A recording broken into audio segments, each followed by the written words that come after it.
All right, guys, welcome back to the IMNerd podcast. I'm your host, Freyway, and I'm here with my co-host, Kenny, and we have a special guest today with us, one of our friends, Majora, a.k.a. Cheyenne. He is you said that backwards. Well, I actually like his internet name first. So his internet name is Majora. And I feel like those names are more who you are than that's right. The name your mom gave you because she liked, I don't know, a fucking car like my middle name. My mom was like, oh, if it was a girl, I would have named him Mercedes. And my dad was like, I'm fucking glad it wasn't a girl. Yeah. But yeah, today we're going to be talking about Cowboy Bebop, which Cheyenne is a huge enthusiast of. And that's why we're bringing him on, because I just watched Cowboy Bebop, the anime, for the very first time in my life, literally this month. And Cheyenne had seen it probably 10 times or more. Yeah. And then also we have the Netflix show that just came out recently, and I just binge watched that whole thing in a day. So, yeah, we're going to talk about Cowboy Bebop. And I just got to say, Cowboy Bebop is one of those animes that everyone knows is a classic. It's actually kind of a travesty that I've never seen it until November 2021 or December 2021 rather. But I don't know. My best friend used to watch it all the time when we were younger, but because he's 3 years older than me, I think it was more mature than I was like ready for. I was more into the Dragon Ball Z's of the world and that type of thing. The hardcore action anime got to me, but Cowboy Bebop was more like a gangster gunfire type thing. Like, for example, I also never saw Trigun. Like, that's another one that I've never seen it, although I've seen it when I was over his house, but not actually sat down and watched it myself to understand what's going on. Like, it was playing in the background. I feel like those Trigun, Cowboy Bebop, Outlaw Star, like those three anime are coupled together a lot by a lot of people. They just have like this somewhat of a similar feel. They all are distinct and different, but they feel somewhat similar in some ways, and a lot of people that want to enjoy the other three, like all three of them. They're all space pirate type vibes, like, you know, the whole space with guns. Every once in a while, people throw an Outlaw Star into that. Yeah, yep. I like Outlaw Star too. Yeah. So, all right, I'm going to say this right now. I actually enjoyed the Netflix show, surprisingly. I didn't expect to. I have some gripes with it. It's not a perfect show. It definitely has some issues. But overall, I found myself to be genuinely entertained and laughing at some of the scenes in it. I agree. Yeah, I think we're all in agreement. I'm shocked. I'm shocked at the internet. Actually, I'm not shocked, but the internet's reaction to that show is just simply the perfect case study of this is how I'm supposed to feel. This is how the rest of the internet wants me to feel, because everybody is just dogging it, trashing it, saying it's the worst fucking adaptation they've ever seen and it's terrible and all this other stuff. And I feel like that couldn't be any further from the truth. It's probably, once again, I don't think it's great, but it's probably the best adaptation of an anime. Like, I was thinking the same thing. It's one of the best anime adaptations. And I was scared to say it because that's like, you know, that is a strong claim. But then when you think about anime adaptations, most of them are fucking awful. Yeah. So they're bad. It's really good. Like, it's really good in that for an anime adaptation. Now, once again, we'll get to it as we're going to talk about the anime and the Netflix show. So we can get to it more as we go on, but it's not the greatest show. I have many gripes with it. And there's a specific thing about the show that I think is unwatchable. But there's other aspects of the show that I think were done expertly well, and I thoroughly enjoy. So let's start with the casting on the Netflix show, because I feel like that is where they really shine. I mean, honestly, guys, I gotta say it, like, Jet's casting is fucking phenomenal. Yeah, it's great. It's my favorite. He's probably my favorite character on the Netflix show. And it's not even close. It's really fucking good, man. He picks up he also sounds like Jet. He does. I want to say that the guy who actually plays that role has watched Cowboy Bebop more than once, because he has picked up the actual, like, the little nuances in the sounds, the meticulousness of Jet's voice, the way Jet speaks. It's in him. Like, you can hear every little nuance that Jet, it's really well done. I mean, his voice acting alone, because you can tell he's like affecting his voice. That's not how he normally speaks. Yeah. Jet is by far the best. Jet is by far the best casting. What's his name? His name's like Mustafa Shakir, right? Yeah. Okay. Amazing. Like, that actor, perfect fucking actor. Like, yes. For Jet. John Choi, surprisingly really, really well done considering he's 50. Really good. I didn't know he was 49 until today. Yeah, he looks 50. Fucking good, man. Like, I was today years old when I found out that actor is 49 fucking years old. I know that they say, like, Asian people don't age until they do, but, like, man, he really looks good for his age. Like, I have to say, he looks fucking phenomenal to be 49 years old. He's also from Harold and Kumar. Yep. And that's he looks shock. Yeah, and he looks genuinely like Spike with the hair and the suit and everything. Like when I stare at him, he captures the essence of Spike in a really good way. It's not quite on the same level as Jet and Mustafa, but it's really, really, really close to. I get this. I get the Spike feel from him. Yeah, like you know how Jet or Spike is always supposed to be kind of like cool and coy. Like I think he does that without trying too hard. Exactly. Like, I think any other actor would just be like, "Oh God, this guy's so fucking corny." But like he's cool and like chilled, but he's not trying too hard. And I think that's like all. Like I would even say he's more chilled and cool in a way. Because like the anime character is a little more like overt and like tries a little too hard in a way. Yeah, But, sometimes like, there's more like nuance to I think the Netflix character because he's if he did it the same way the anime, it would be like so fucking corny. Like, oh, he's just doing the cool guy shtick. Yeah. No, I do really like how he plays Spike. He does come off with that cool cockiness, confident, also the aloofness at times, but he's not actually aloof. The first scene when they're robbing the casino and he walks in with the headphones on, that's taken straight from the anime. It's the movie, from intro to the movie. Yeah, it's the opening scene of the second movie. I saw that, I was like, oh my God, I know. Like, I knew what that scene was like 5 seconds in. I was like, oh shit, so they're starting with the movie intro. Yes. So I thought that was really cool. And I like the way, so obviously they didn't follow the anime 1-to-1, and you can't expect them to. It's fucking 10 episodes, hour long. Yeah. It's a much more condensed version of it. Things are moved around. The way they meet certain characters obviously is moved around. The way certain events play out is moved around. But they did capture a lot of the things from the anime, a lot of the important things they capture. They changed some things that I really don't like, and we will talk about that later. But for now, like the opening, when he first walks in with the headphones on,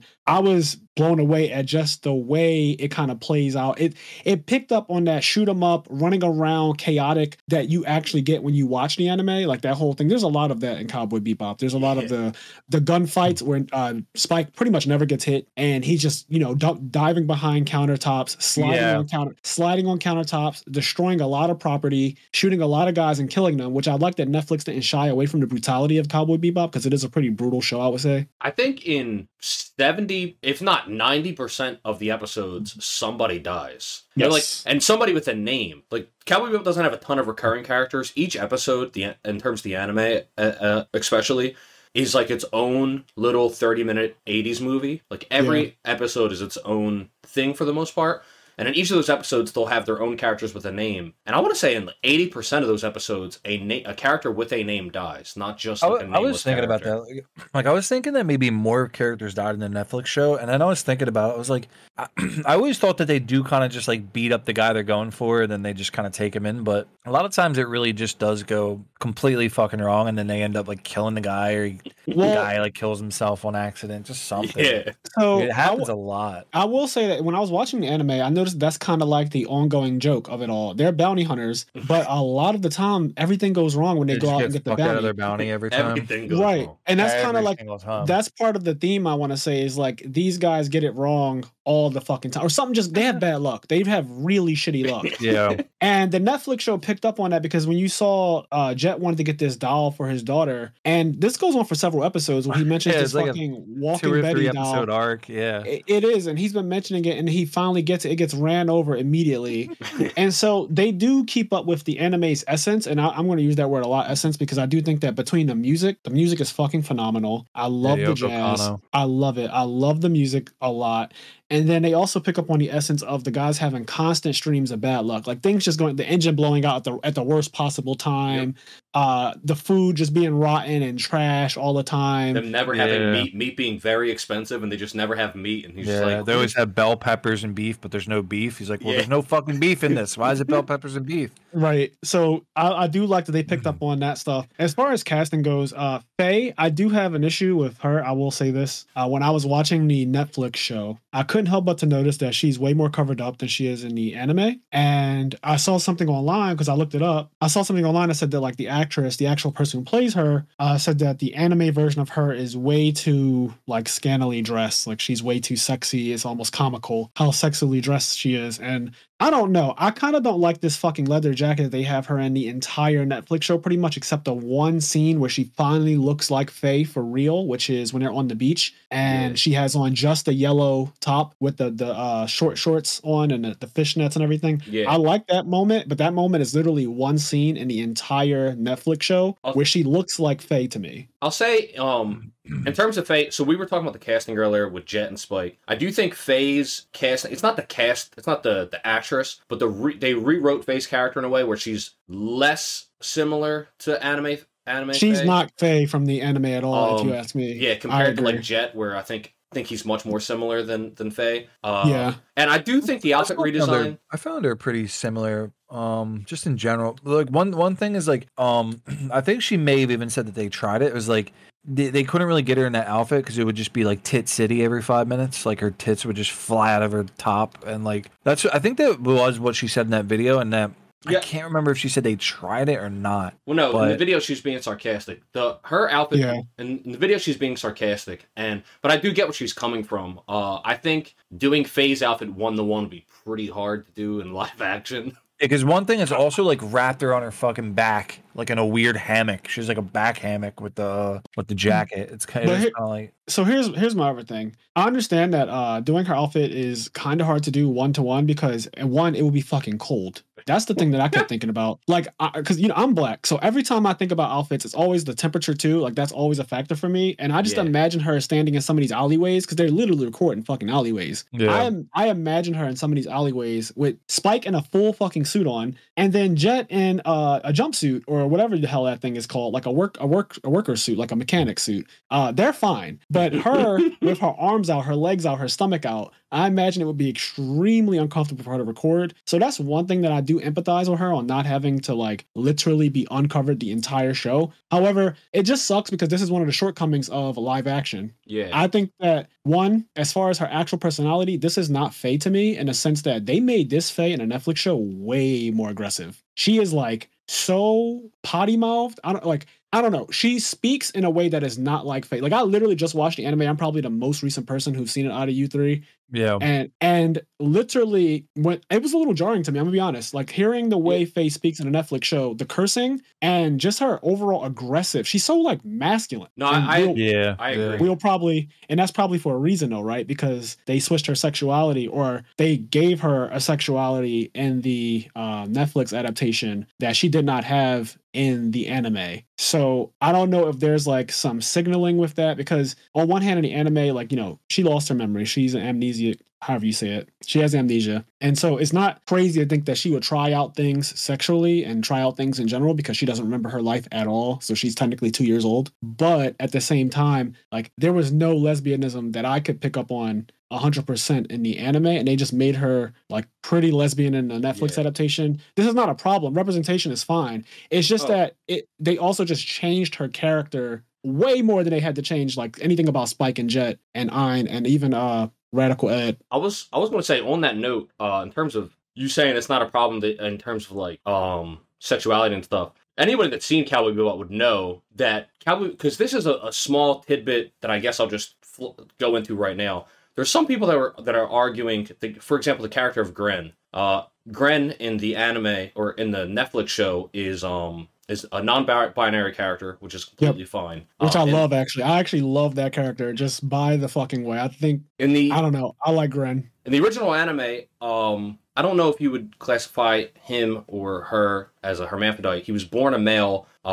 He was in the war. After the war, some things happened. He got imprisoned. They did experiments on him, and then he ended up growing breasts. But he accepted his new gender identity and like lives in that gender identity, and he's completely fine with it. Also, they blatantly show a sex scene in the anime of two men. Like overall, Cowboy Bebop for 1998 is one of the most woke shows. I do air quotes. It's very progressive, and I'm glad that you brought this up. I was hoping that this is where you were going to go with it, because I would say between having like blatant trans signaling, there's definitely some signaling to relationships and sexualities that are not just heteronormative. Yeah, and I think that for its time, it was very ahead of its time, because when I was watching the anime, I kept thinking to myself, "Holy shit! Like that's a trans person." Yeah. That is an actual trans person in this anime. In 1998. There's a lot of gender queer things going on in Cowboy Bebop, both the anime and the Netflix show. And I love that they didn't remove that from the Netflix show. And I love that that's actually included in the original anime, which is so surprising because for the time, that type of thing was definitely not as accepted as it is now. It almost goes with like that. I wouldn't necessarily call Cowboy Bebop like cyberpunk, but it almost goes with that, because like in the future you're supposed to just walk down the street and see like fucking like an Arabic Coca-Cola sign, and then you turn a corner and there's like a tribal African guy. Like it's literally like every single culture just meshed. No, I agree. Like one thing, and I love that shit. I do agree. Cowboy Bebop, although not being cyberpunk, it does have the same cyberpunk, I guess, ideas in it. Yeah. I don't know. Faye's character is, they added this like lesbianism to her, and then they made her what I would say way more masculine, and in a sense, like she's super. Yeah, they kind of traded out. I was gonna say she's like a femme fatale, and then they kind of traded that out a little bit for like sarcasm and she's very she curses a lot. I just wasn't ready for it, so when I first saw her, when they captured her, put her in the bathroom, and she started calling them dickheads, I was like, whoa. And then she was like, which one of you, you're either a dick or you're an asshole. And it was a lot. And I was like, she doesn't speak like this, unless my translation was wrong in English. I was like, she doesn't speak like this at all. Like, this is not how Faye sounds. She's much more sensual, much more she kind of pretty good with it though. Like, I know it's like it is different, but I was like, it felt like a pretty good transition to me. Like, I don't know, but they did change the character a little bit for me. The character, and the only reason why it's so jarring is because the other characters are the same. Like, that is Spike and that is Jet, and they did not, outside of giving Jet a random child, those are the same characters. Yeah, that's what. Yeah, I guess we'll get into the gripes later. I have some gripes with Jet's kid, but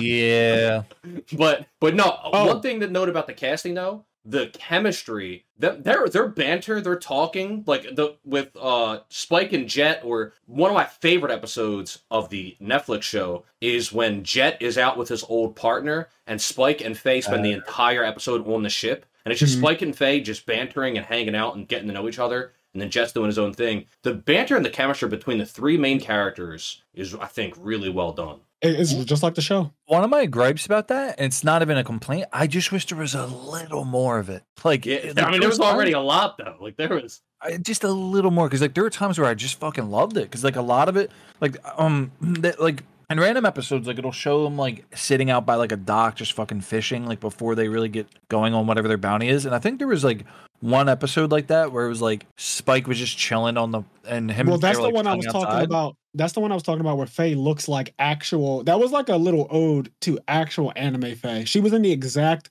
costume. It was 1-to-1 from the anime, and it's the only time you see her like that. Yeah, there was I know a couple weeks ago, like shortly after finishing the show, me and Cheyenne briefly talked about it, and we were talking about how much we loved pretty much the first scene when Spike and Jet are talking to each other. It almost was kind of like Bad Boys with Will Smith and Martin Lawrence. It was the way they're talking to each other through the gunfight and just talking. That shit was so good, dude. Me and Nick, we watched together and we fucking died when there was like, because like Jet was kind of like busting Spike's ball. He was like, wait, well, did you see his face though? He was so shocked. Oh, He was shocked, and then he was dead. And then they just die. And then they just start laughing, dying, man. They were just laughing about killing him. Like, that is truly Spike, and that is truly like, that's really true to who Spike is as a character. He just kills people, and he doesn't think anything about it. But it makes sense because he was in the Syndicate. So that.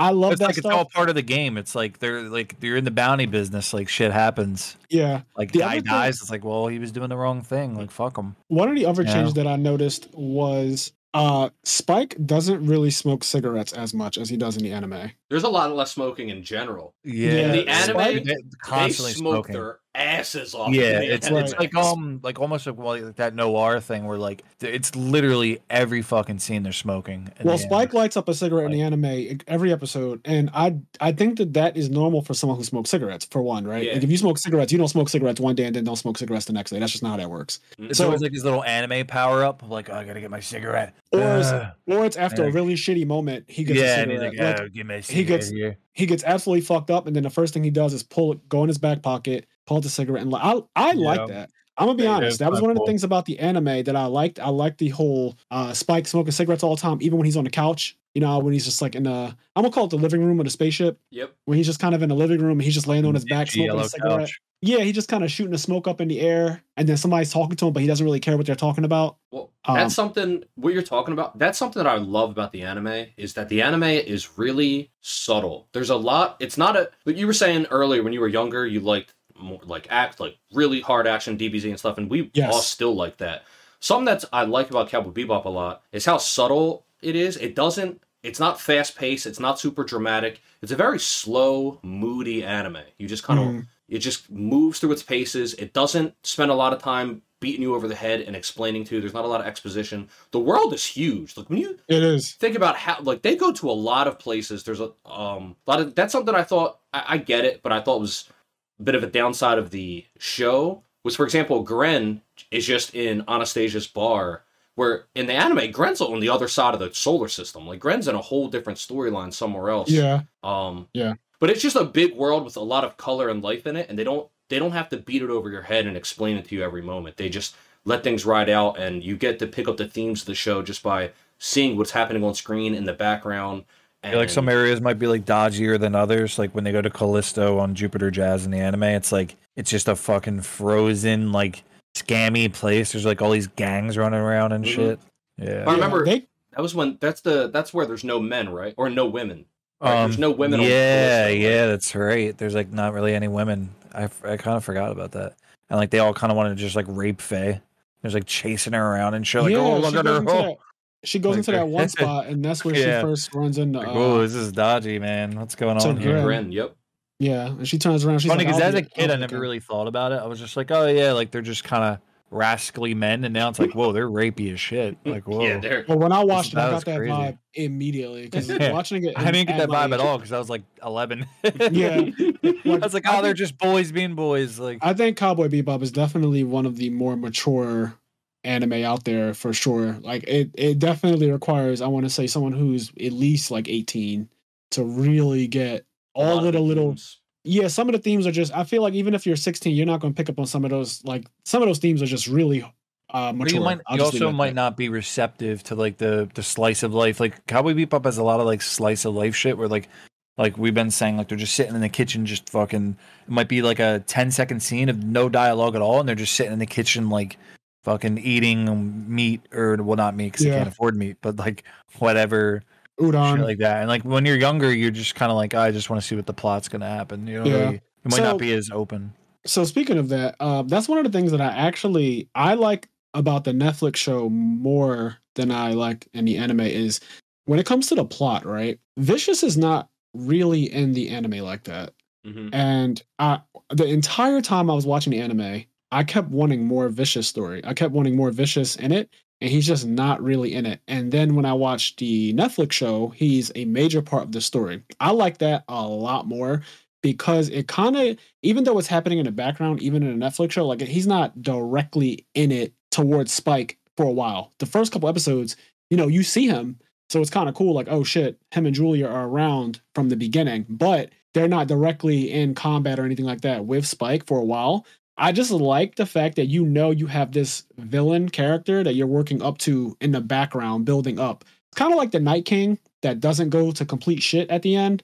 That's kind of how I felt about watching the Netflix show. Whereas when I was watching the anime, the episode 5 was a Ballad of, I forget whatever it's called, but the episode where they first fight in the church, that fucking amazing episode. Ballad of Fallen Angels, episode 5. Ballad of Fallen Angels. So that episode is amazing in the anime, right? And that's kind of how it ends in a Netflix show, which I thought was a little cool swapperoo they did there. But I love how they show Vicious, in that episode. I had no idea anything about the anime going into it as far as this character goes. And when I got to that episode, I was like, whoa, this guy has a katana. He killed some big mob boss type dude.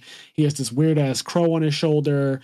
I love the Sephiroth type character. I love that dark brooding villain. That's like my thing. I say it on here all the time. I love that kind of character, the quiet, calculated, kill you and then don't say much or just have like one little quip and then walks away. So he's my kind of character, the trench coat, the all black on, brooding. So I wanted more of him. Like naturally, my personality and people like me, I naturally saw Vicious and I immediately was like, oh God, I want to see more of this fucking guy. He's cool as shit. And then you don't see him again for like literally 10 episodes. Yeah. And I don't know, man. In episode 5, and then the next time you see him is during the 2-parter with Gren. That's a while, dog. Vicious. That's a long time. So I was wanting more of him in the anime. And then when I watched the Netflix show, I was really excited that Vicious is much more involved. Now, don't get me wrong. When we're talking about casting, though, I fucking hate. All right.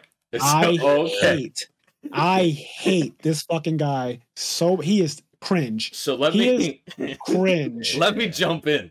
So as you were talking, you were like, you were saying, I just want it more vicious. I want it more vicious. So seeing that he was in the anime more made me excited. And in my head, I was like, I want it more vicious too. And then I got the anime and I was like, maybe I want less vicious. I mean, not the anime, the Netflix show. And I was like, maybe I want less vicious.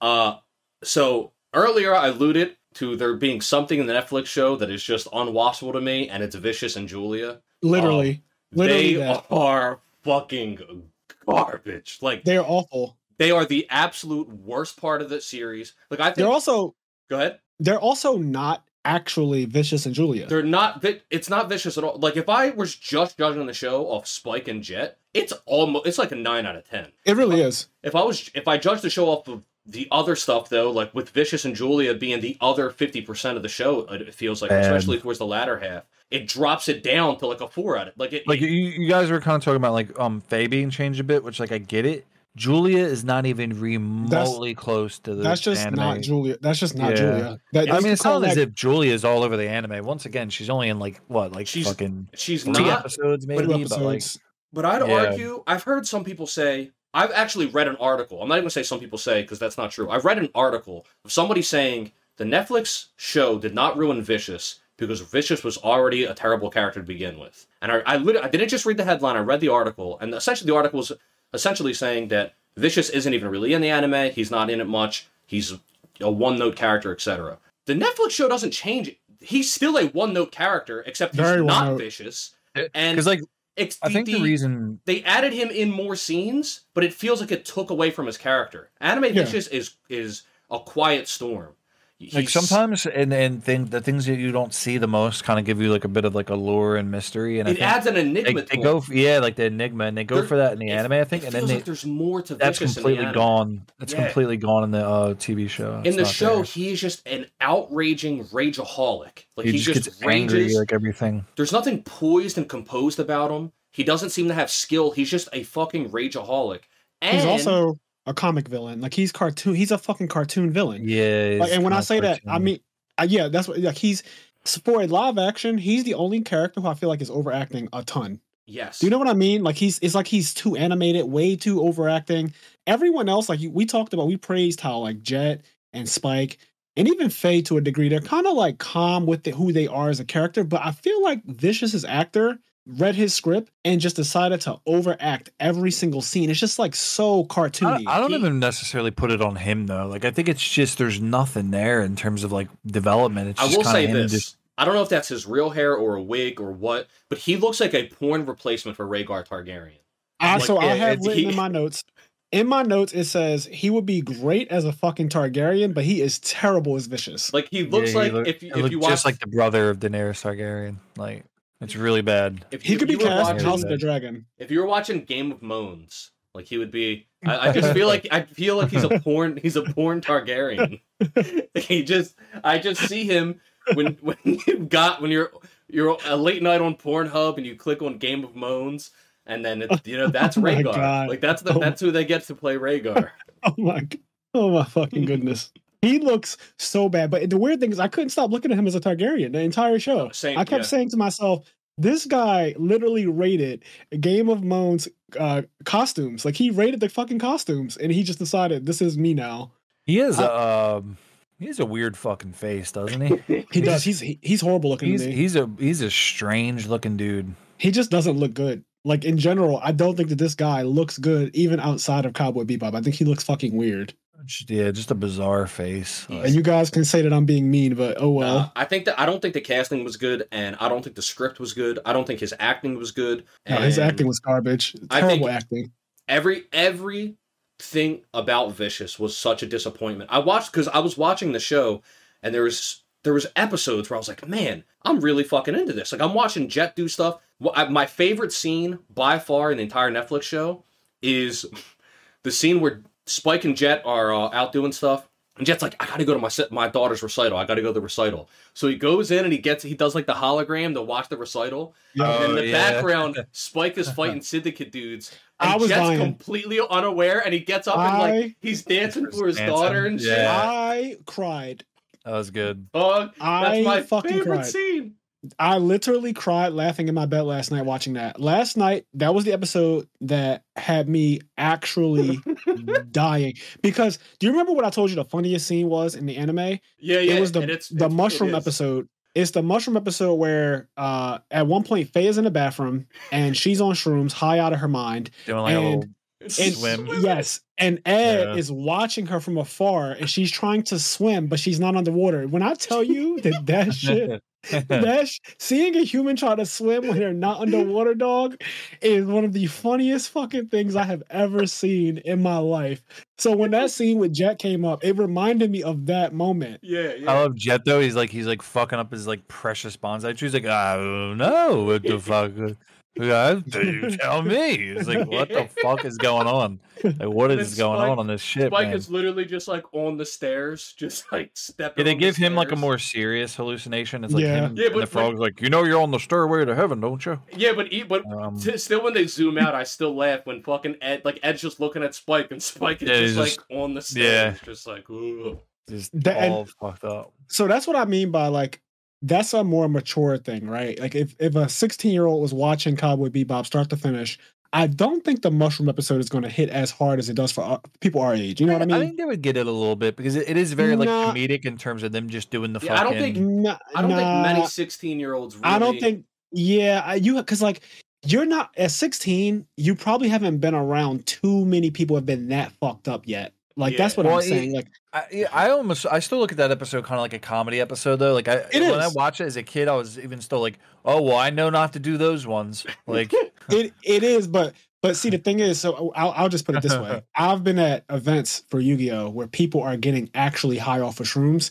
Oh Jesus! One of my close friends, I'm not going to name a name. He got up on top of a bellhop, the thing that they transport luggage. He got on top of it and he wouldn't get down. He kept saying the floor is lava. He was holding onto it tight as hell because he was so scared to step. We were like, "You have to get down. Please get down. You're going to destroy that thing." Riding it as like a skateboard, like only he was terrified on top of it.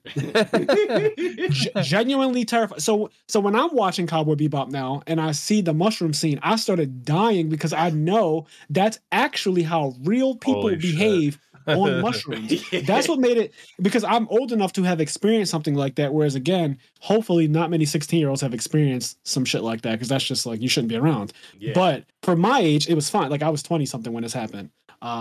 But yeah, that made me laugh, and I was like, "Damn, Cowboy Bebop has some really mature shit in it." Because it's like Toy Story, right? You know how when you take your kid to see Toy Story, and there's a lot of jokes in Toy Story that kids won't get, but it's for the parents because they know parents go to the movies with their children. So there's one scene in Toy Story 3 where the one girl that one's like for the adult one. Like I want to hit the feels, dude. There's one doll walks up and she's like, "I like your ass, Scott," and he has on an ascot.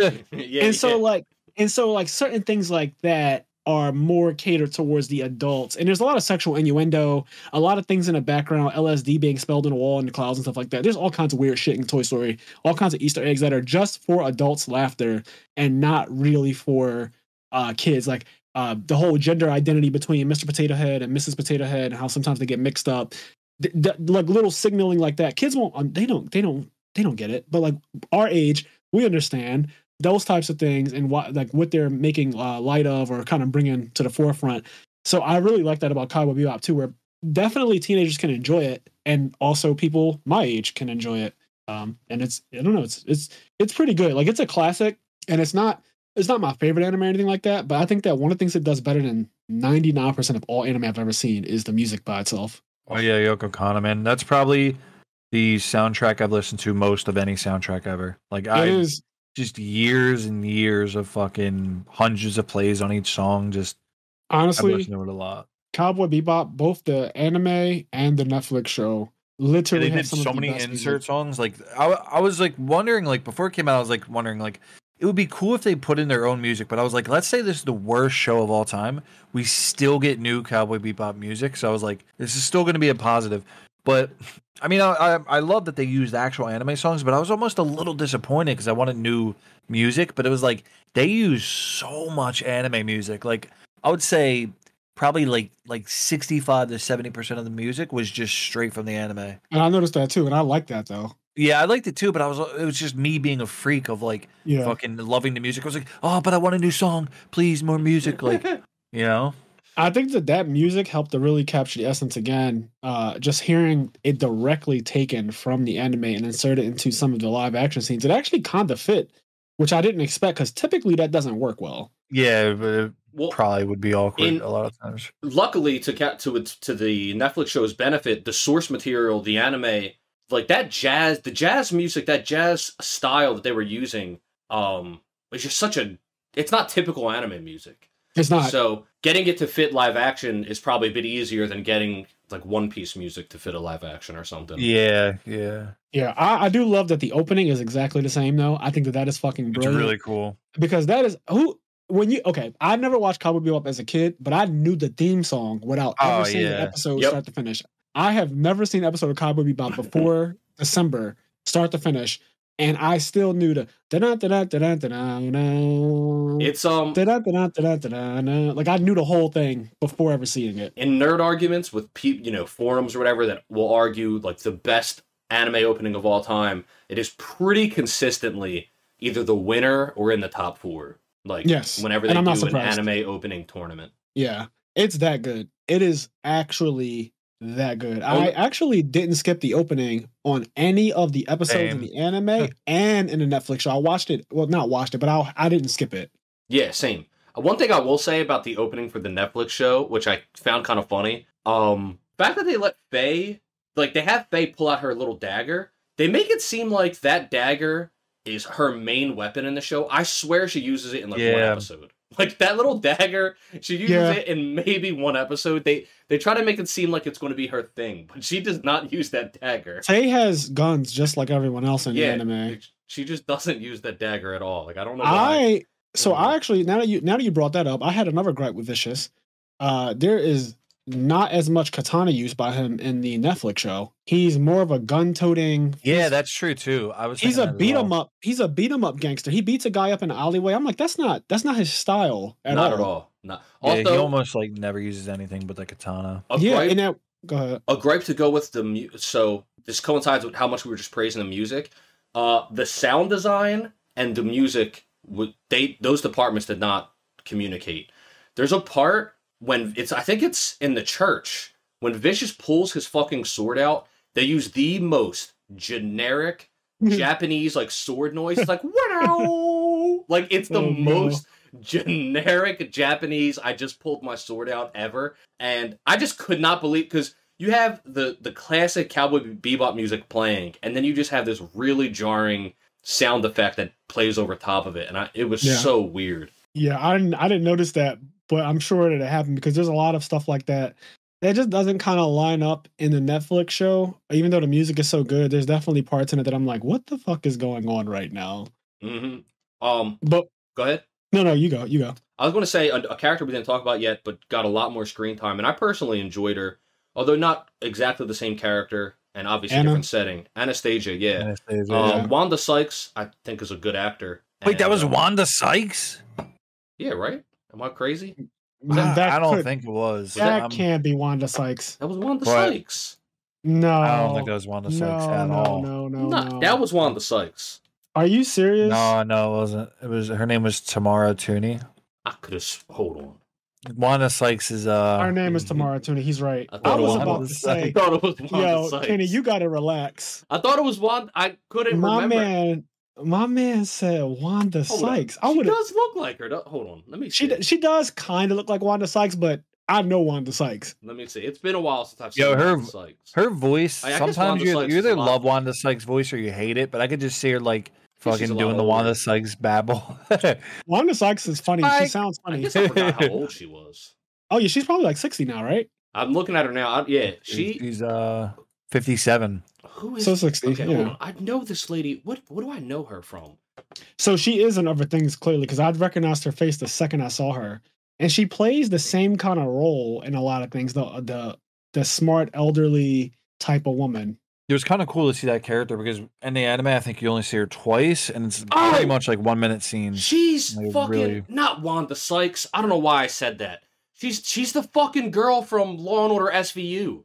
That's what she's from. That's where I know her from. I don't know. She's the girl from Law. I don't know why I said Wanda Sykes. Although I just looked up a picture of both of them. I do think they could be like mother and daughter. She's.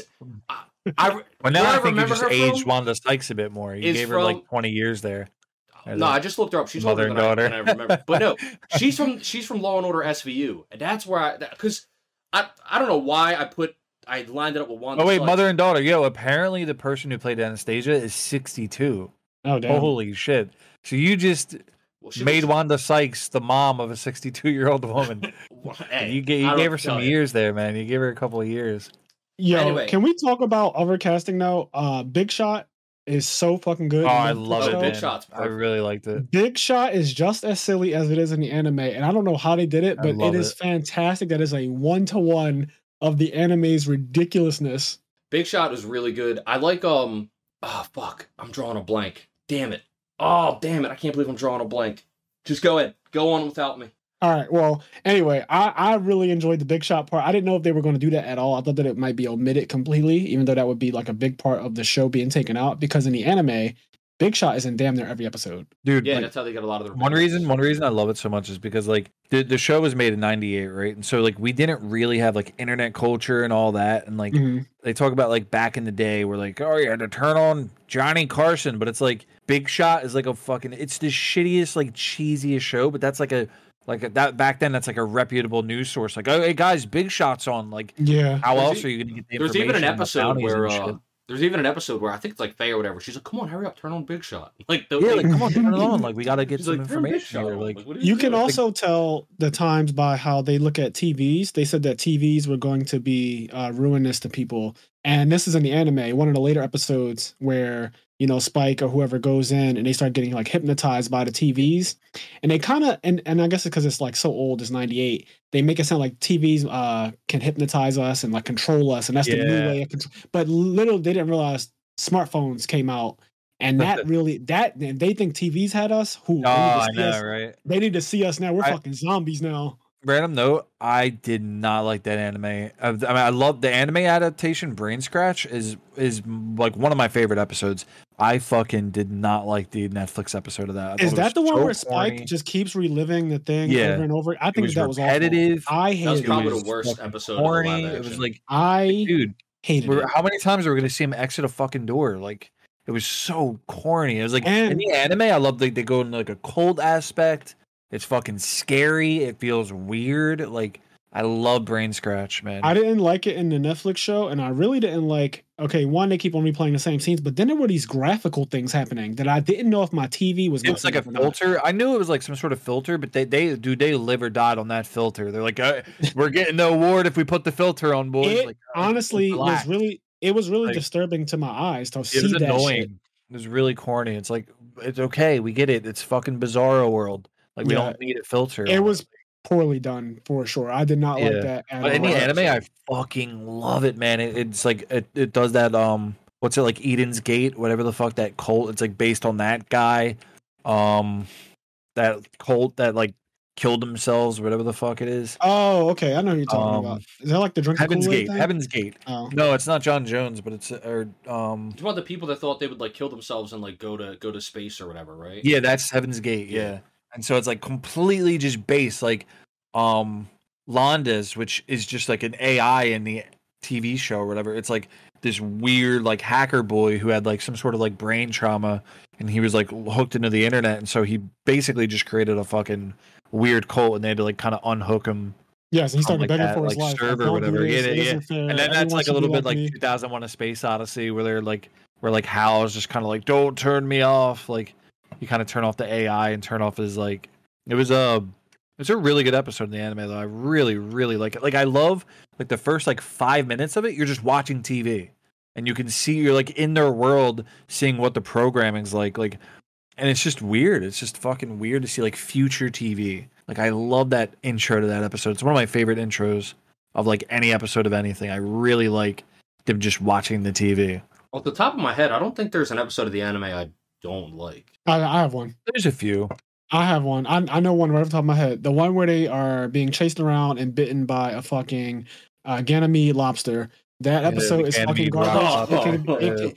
It can be completely omitted, and the show would not lose any of its ratings. I like that episode. I like it too. I don't think it's a great episode, but I mean, I'm biased. Awful. I like it because fucking awful. It's like intentionally spooky. I remember my very first time seeing that episode. It feels like an old alien movie. Like you don't know what's going on. Like they're like trapped in the ship, and there's like a thing running around. And you're like, what the hell?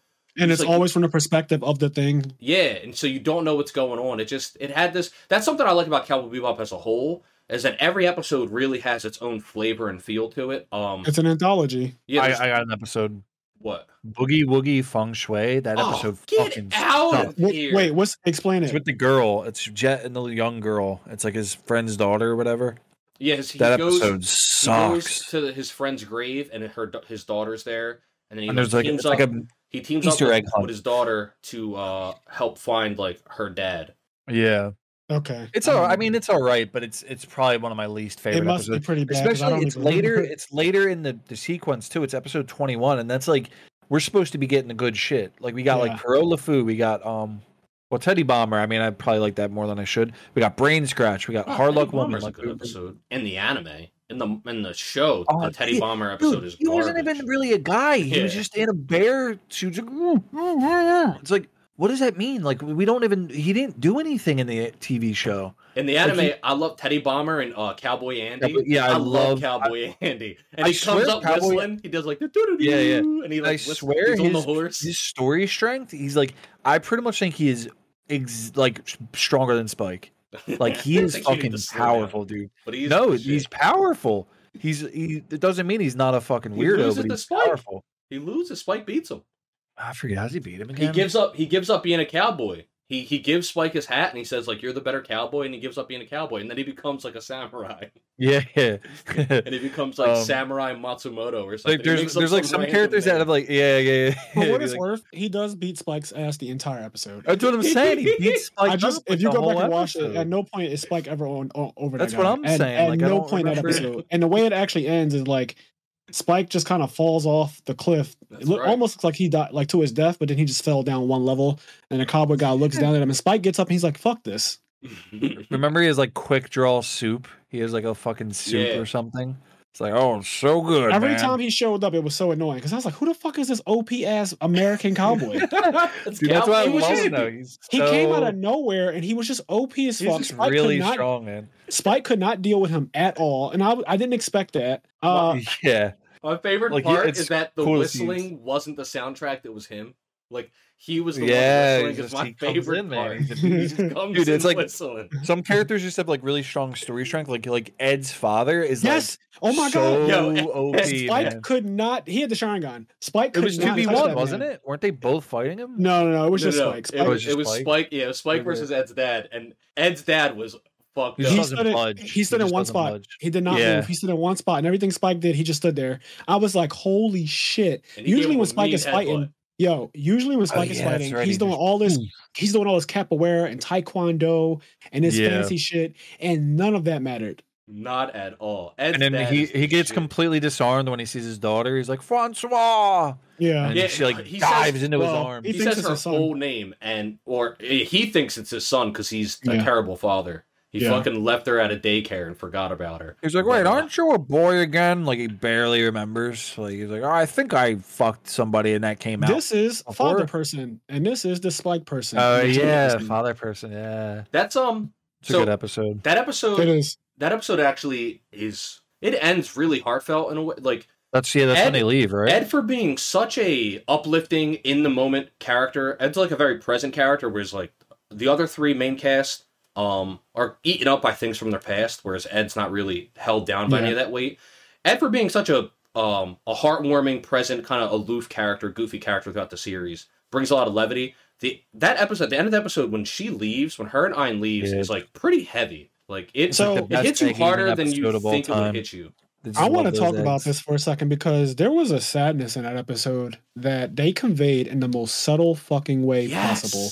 I think that is one of the top 3 episodes of the entire anime because you can't really tell how Ed feels about the situation. Mm-hmm. She pretends she pretends like it's not as big of a deal, right? Like she goes back to the orphanage, she's with the nun, they have food. She's like, oh, I just came here to eat or whatever like that. No big deal. We're just here to get food because the food's good here. But you know it's more than that. And then when she finds out about her dad and she finally meets her dad, she's extremely happy, but he doesn't really have that same thing after the initial jolt. It's like after that, it kind of you realize that his attention is more so on meteorites. He doesn't really, he's been chasing meteorites her whole life, and that's his true love. So even when he sees her and he's all happy, he forgets almost immediately that she's even a girl. And then the second a new meteorite lands, he runs after her and forgets her. Like, and she stares at him and she says, "Bye bye, father person." And when I tell you that they do it in such a subtle, beautiful way to show you like that shit does actually, she feels it. But she doesn't really show it in a conventional way that normal kids would show it. I don't know, man. I loved that. I just love the montage at the end though, with like they play like "Call Me," and they just fucking eat the eggs. But dude, they never react to anything, but you know they're about to cry, and they're just like when they show shoving eggs into their face to not cry. Like Ed comes and gives Ed gives Spike like a pinwheel. Because it's Ed saying goodbye. She she leaves it on the end of the ship. She gives... Well, no, Spike does that. She gives Spike the pinwheel. Spike ends up putting it on the ship, like, in tribute to her. But... Calls the giant face They on all the leave, ship. and then Jet is, like, making dinner for everybody, and you see he makes 4 big bowls of eggs, and, you know, 1 for Faye, 1 for Ed, and Faye's not there at the moment. She got her memories back and, like, ended up at her old house. And when he goes and he's like, oh, where is everybody? And then he's like, you know, Ed's gone. And they look out and it says bye-bye on like the wing of the ship. Like that just, I don't know. The end of the journey, man. The amount that, if you think about it, she's in that series the least. Yeah, she is. She comes in like episode like 8 and she leaves at like, what episode is that? Like 23 or something like that? The episode she's in, she's very rarely a central part of the episode. She's usually just... Yeah, she's like background humor She adds like levity to moments. Whereas... But I think her first episode is episode 9. It's funny because the episode is called Hard Luck Woman. And for a lot of years, I didn't think about it. They're both hard luck women. Faye, because she finds her home, and then Ed because of her dad, and she leaves. But it's funny because they're both hard luck women. Yeah. And I didn't realize that for a couple years until I was like 14 or 15. I was like, oh shit, it's actually both of them. It's about both of them, That It's sad. It's the really ladies sad. of the Bebop, the luxurious ladies of the Bebop. Yeah. How do you guys feel about the change to Faye's story since we're talking about Hard Luck Woman? So Faye, originally in the anime, Whitney is a male who she fell in love with, and he kind of conned her and laid his debts all on her. In the Netflix show, it is a woman pretending to be her mom who conned her out of all of her shit and has her identikit, which is like something... Whitney Haggis Matsumoto. I thought I like it more in the anime, but the female character was growing on me. Like I started to find her funny, and then eventually they kind of have a relationship. She's insufferable, like, right? You are my mom. Yeah.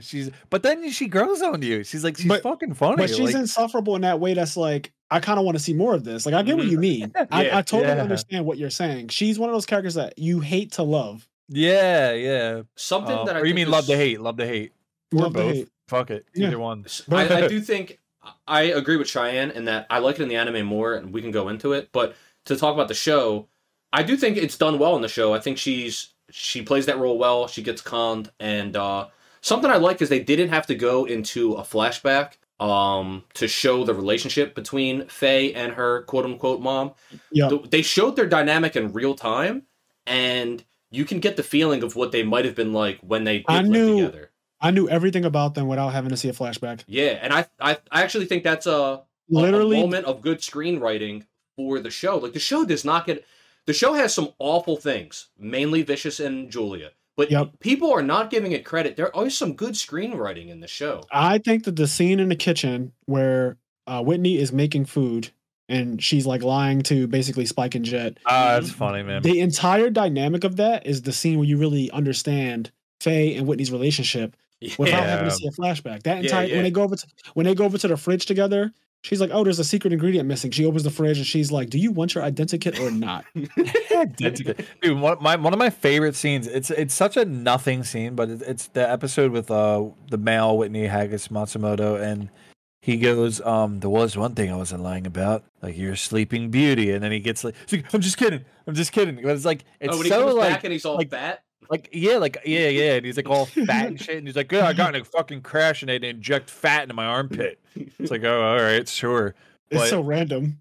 Yeah, like I don't know. I really genuinely feel like he loved Faye. He was just a piece of shit. I think like in that moment, I think sometimes it's like that, man. Like I think at the end, like when he says that, I think it's like they probably really loved each other. I don't know, but I'm not gonna go that far. But I think he was just a piece of shit. I think he loved her. But it was like he was also just a complete scumbag. I do know that people fall in love with other people who are trash. Yeah, I think it's like one of those. They genuinely do love each other, but like they either both of them or one of them is straight up trash. And it's unfortunate. Yeah. It's very unfortunate when you see that. Like that is one of the most terrible situations, the toxic relationship where you know that this guy, okay, let's talk about my favorite episode in the anime, since this is actually a perfect pivot into it. The Eigelman, whatever it's called, elegy. You want to talk about a situation where somebody's in love with somebody who's kind of like bad for them. So when Jet goes back to like his, I don't know, original planet or whatever you want to call it, and he finds the love of his life in the anime, because in the Netflix show they changed his story completely. But in the anime, he's in love with this woman who he let go years ago, and she has a bar, and she's has this new boyfriend who's like he's in bad with the loan sharks or whatever, and it's that kind of thing where she wants to protect him. She clearly loves him, and he might even love her too. But their whole situation is sad. There's a bounty on this guy's head. There's a bounty on this guy's head. He can't really protect her, and Jet knows that. Like he's a wimp. Like he's a fucking.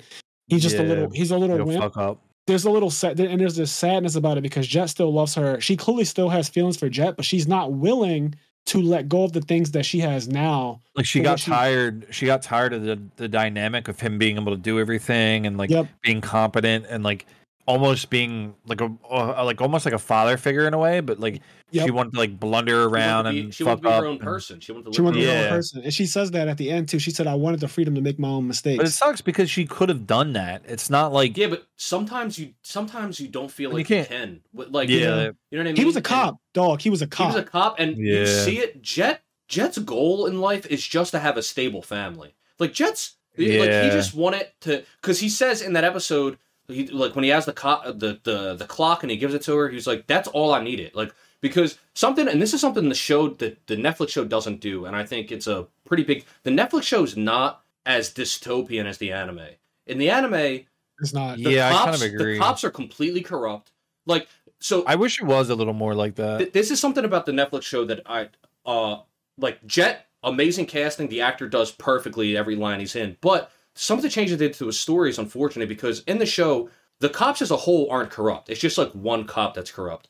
The cops as a whole aren't corrupt. And in fact, they're mostly good guys, as you find out in one of the episodes. The cops were chasing the one corrupt cop. And then that one cop ends up being with Jet's ex-wife and all this other stuff. Whereas in the anime, basically the entire force is corrupt. Yeah, and you also don't really know like how far the corruption goes in terms of like, because they never really do spell it out, but like, everything in the Cowboy Bebop universe, like government, like fucking, there's like the syndicate is so fucking powerful. Yeah, that, like they're really, really, really powerful. But like you don't really know about the extent of all that strength and all that shit. It's like same with like the TV shows where like you're watching the TV shows, you always get these little glimpses of like how corrupt is it? What are they watching on TV? It's always how like, powerful is the syndicate? Like, it is subtle because even the episode, the Chess Master episode, like they, the Gate Corporation and the big cover up with the gates and everything, and how that guy like set up a plan for 50 years later for there to be all this shit to happen. But yeah, so I agree with Fraser. That episode in the anime is one of the best ones. That is for Jet. That is literally so for me. That is my favorite episode in the anime. I love it. I love the sadness of that episode. I love how. So this is one of the first episodes where the person who they introduce as a new character, the woman with the bar, and then her boyfriend. Right. I like it where in the middle of the episode you found out that he's a bounty. Mm-hmm. It doesn't start off with the big shot and he's a bounty from the gate. You meet him first. You realize who he is to Jet's old acquaintance. Yeah. And then they find out he's a bounty after. They're just kind of like, oh boy, here it is. Like, and so I love that little. That's like a reveal, and it kind of hits you in the feels because he's like, gone. Like he's fucking done. Like it's so sad, man. I love it. And then Jet is also so sad because he can't really save her, but he wants to. But he knows her course is oblivion. Yeah. The course that she's on, she'll probably die or something. Like she's so fucked. Her story, she's a really sweet lady. Like she's too sweet for that world, and it's not going to go right. It's not going to go right at all. And to I love at the very end though. He's like, "You'll get through it. Be strong." Like he just fucking. But he's lying to himself. Yeah, that guy's fucked. Like the contrast in the show, his wife is just a fucking Karen. She is. And she's just married. She's just married to one of the cops, and it's just like it's so corny in the show. The one thing I do love in this show though, he always every once in a while like the fucking dude who's like took Jet's wife. He's like he's trying hard, honey. All right, I actually kind of like that.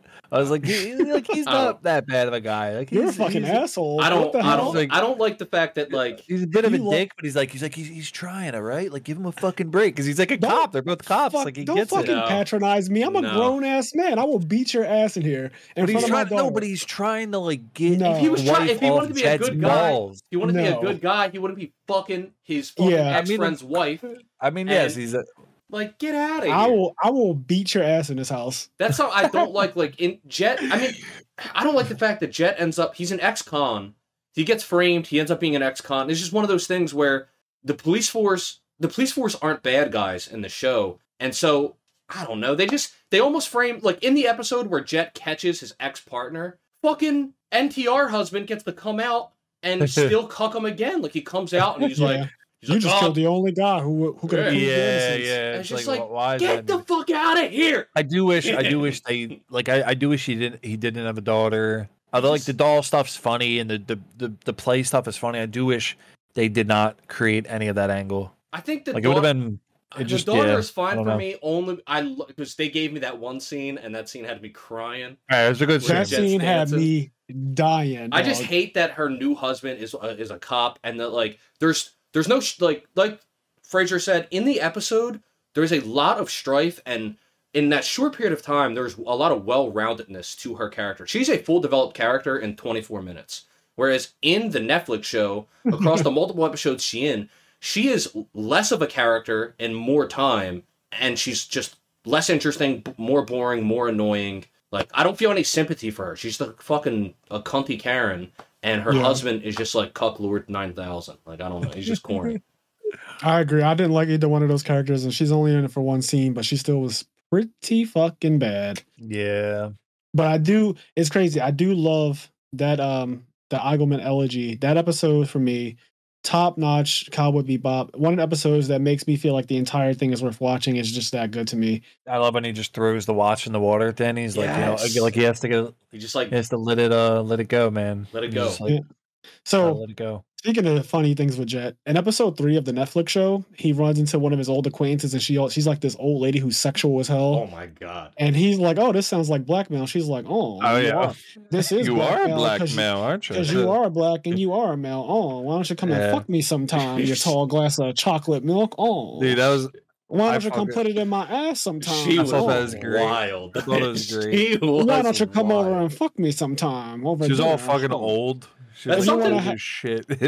That's something that was interesting about the show was they were, and it's not surprising. Like in the anime, there's hints of it. It's just not as forward. But they were very forward with just like kind of the sex. Like there was nudity. Like a lot of nudity. Between the cursing and the sex and nudity stuff. I was like, wow, this is what Cowboy Bebop actually would have been, if it came out like now, like in 2021, where because that shit's an anime now, it's regular. So I wasn't surprised about it, but I was also surprised about it. I was like, oh shit, Netflix kind of interpreted it exactly. The tone of the anime has exactly what the Netflix show was portraying. I wish Bob was in the TV show. Like a lot of times, like the reason they get like the next Bob is like just one of his cop buddies. But like, I wish that he's one of the good ones that he kind of tells him stuff like before the man on the inside. Yeah, yeah. He's like, hey man, you got to get out of there. Oh, I remember that. Yeah, I remember. I wish that he's even in the movie. They would like watch a fucking drive-in movie in the movie. But I wish that like or I guess my point being is like that's kind of how they get from bounty to bounty. It's like they kind of like depend on Jet's contacts. Like, yo, Bob just hit me up, man. We got a guy over here. Like. I got hit up by the old woman who wants to rape me. When I'm good, I'm good. But when I'm bad, I'm like a venereal disease. Oh, she is Why don't you come and pin me up sometime and put it in my butthole? Oh, she's wild. She was over the top. You're like a tall glass of warm chocolate milk. Oh. She's not that I remember. She's not a character from the anime, is she? I don't recall her in the anime. It was like, oh, if we have one shot, we're having fun, but if we're having two, we're being dangerous. Oh. Also, I thought it was cool with the Gateway Shuffle episode where like they would turn into plants. So irrelevant. I'm just thinking of old ladies. But I kind of wish they still turned into monkeys because I remember too. Like Harrison is actually her son. Like they changed the genders of a lot of people. Like I didn't really realize that Mao Yenrai was the fucking one Asian woman, and Nick was like, "How'd you not get that?" I was like, "Because it was a fucking guy. Like it was an old Asian man. I didn't even put it together. Like they changed the character." I ain't gonna lie, I didn't either, and I didn't like that they changed into trees instead of monkeys. But then I started thinking of. I saw, dude, when they turn into monkeys, because you see Harrison, he's like, "Mom, let me the fuck out of here," and then it goes back to it like 10 minutes later. He's just a fucking monkey person, just like slamming on the wall, and it's like horrifying. It's like holy fuck. I will say, like, it was pretty horrifying the way they turned into a tree. Oh my god, I did not like that at all. The CG on that was freaky as fuck. That was horrifying in its own right. I did not like that. I did not like that at all. Actually, watching it was a bit hard for me. Like just staring at the screen when their fucking limbs started getting burst apart. It was something. It also took that moment. Something about Harrison in the fucking monkey pod. I like that they hanging on the glass. That fucking freaked me out, man. They took that moment to describe a bit of the lore. They kind of used that to describe like how they did terraform places like Mars and stuff. They used that same thing where they turned them to trees. So it was like a quick, subtle little thing to be like, oh, this is kind of how. This is a bit of the lore. This is how these places became habitable by. Yeah, in the original anime, it's PETA going wild. It's what happens if we don't check PETA now. That's the future. Is them doing pretty much fucking terroristic attacks like that, because that's a terroristic attack that they. I just turned on the episode now because I have like I'm just looking at him in that fucking pod where she turned her own son into a fucking Planet of the Apes crazy monkey guy. Yeah. Like, speaking of great episodes, I forget the name of the episode, but Perry DeFleu, I forget how to say it. Matt Perot. Yeah, they did that really good, man. That's one of my favorite anime episodes. It's really I love that anime episode. That's also the very first episode of Cowboy Bebop I've ever seen. Just back in the day, because top 5. It just comes on. The way you watched it when I was younger is it just comes on TV, and so one day. Like I want to say it was Adult Swim. I don't really know though, but it was late night, and I'm pretty sure that's the very first episode of Cowboy Bebop I've ever seen was that one. And I remember always like comparing him to the Penguin from Batman. Like, he does look like he's inspired by the Penguin. Yeah, and I see why you think that. Also, what a fucking fantastic first episode, by the way. Yeah, that's a great first episode. The casting is so good. Like my only regret, this is like, of course, I wish he was fatter, but. a little bit fatter, but I love he fucking juggles him like a Street Fighter in the shadow. There's like you see the shadow, dude, the shadow choreography, kick. He only does it like once. Yeah, he only does it like once in the TV show. And I was like, oh, I just needed them to get juggled like 3 more times. That's like all I wanted. Juggled. Like, we're talking about a human, not a fucking fighting game, dude. That's a great episode. The budget on that episode, the budget is so high on that episode. Did you see the high speed movement that he did, Matt Perot, when he fucking just like kind of flashed up over? I said, oh shit. Yeah. There was a moment where he just like super speed moved over to Spike. I said, that is not good. That he was a problem. Oh, dude, he throws a trash bag on him because it's all he has. He's like, he's probably a little drunk, had a couple of drinks because he was just playing some pool. He doesn't know what the fuck's going on. Yeah, Spike's Taekwondo didn't work at all. Like, hello, boy. He just starts fucking him up. Shit. It was a little strange. The casting on the TV show, though, it's like a 10 out of 10. That guy was fucking perfect. He was great, but he was really good. As great as he was in the show, it was just more of the incompetence of Vicious. Like, I feel like they made Vicious so incompetent, so garbage. Like, because in the show, Vicious has to hire him to go kill Spike. Like, Vicious is just so incompetent and garbage in the like in the one flashback. Also, side note, we haven't mentioned this yet. They make it as though Vicious is not Vicious's name; it's his code name. And so when Spike was in the Syndicate, his code name is Fearless. I actually hear that's kind of cool. Yeah. But the one flashback, Fearless, destroys an entire separate mob solo. Yep. For Vicious. Like, Vicious does nothing. And his dad shows up in the morning when he's all drunk and on his fucking deathbed. And he's like, hey, I'm so proud of what you did. You wiped out an entire mob by yourself. And then he takes credit for it. He's like, you're a fucking liar. Yeah. And I just couldn't believe. I was like, wow, I would have got duped by that too.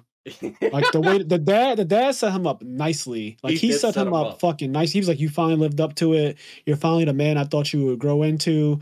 Like all of this shit. And then the second that Vicious tries to take any bit of credit for what happened last night, he's like, you're a fucking liar. He punches him in the stomach. You are a fucking liar. Yeah, he was like, I am so embarrassed and disappointed by you. On the note of the dad, good on them for. I love the mask. How the mask look like the anime versions. Oh, that was bosses. That was their cool. masks are perfect. Very well done. Really, really, really fucking cool. I thought that was smart. The coolest thing ever. That was very smart. It was. It looks good because I'm oh man, because if it wasn't a mask, if they tried to make him look like that, it would be bad. The fact that it was a mask was really smart. And it didn't look like a fucking weird anime cosplay. No, it didn't. Looked like a weird, like almost like a fucking terracotta soldier, ceramic-y, fucking weird. Yeah, it was really good looking.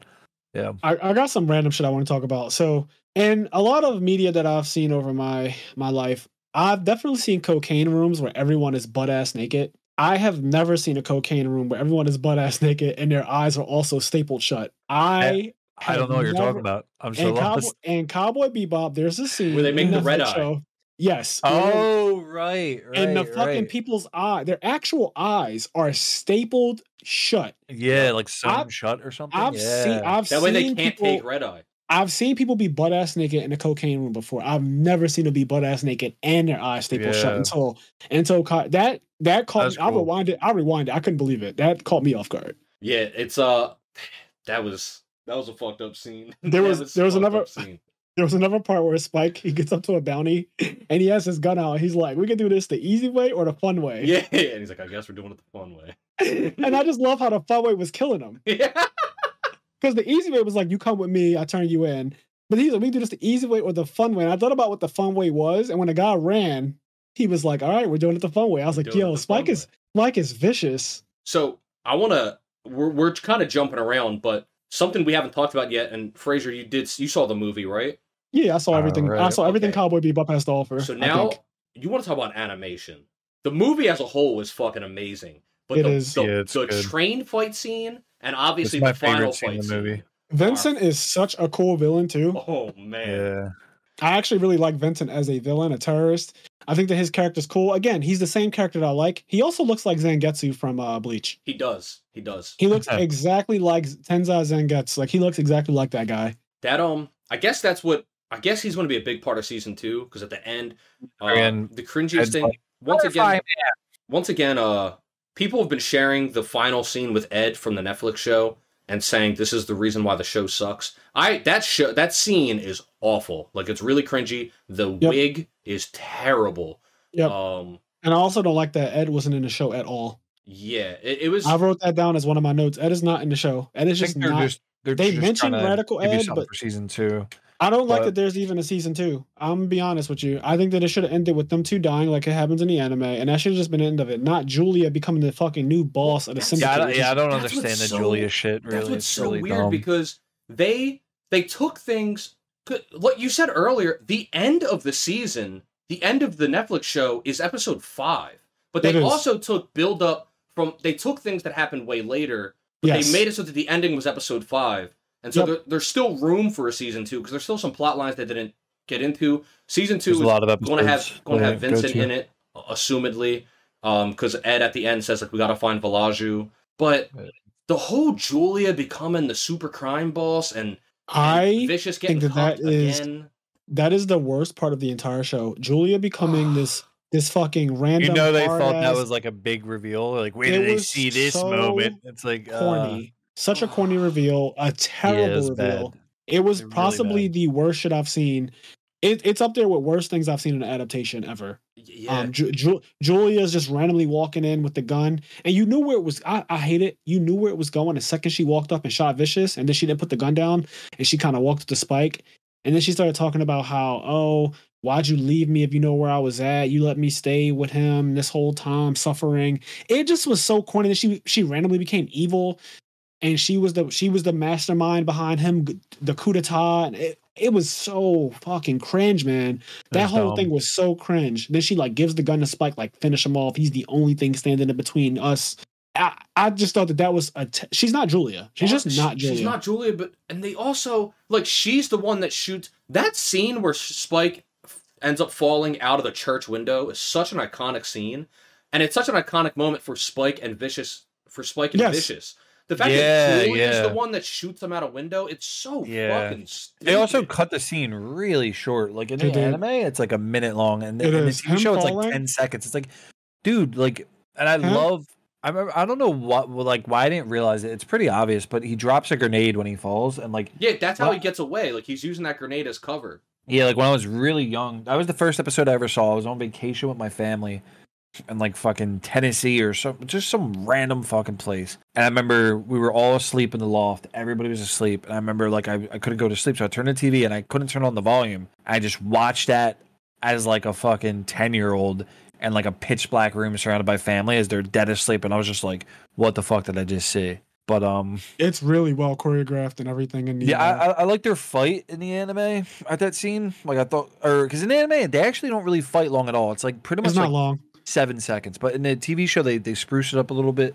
But him going through the window with Julia doesn't make any sense. It's really bad. It came out of nowhere. It was one of those things that's like it's supposed to be for shock factor, because I think I think nowadays directors feel like everything has to have a shock factor to it, right? Like there has to be like I didn't see that coming moment, and we don't like everything doesn't have to be Game of Thrones. Like we don't need a character who's been good the entire show randomly turn out to be a supervillain. We don't need that. That doesn't really add something all the time. We don't need a Daenerys, because she's basically Daenerys. She was a good character the entire show, right? She's like this damsel in distress. That's the way she's been portrayed the entire show.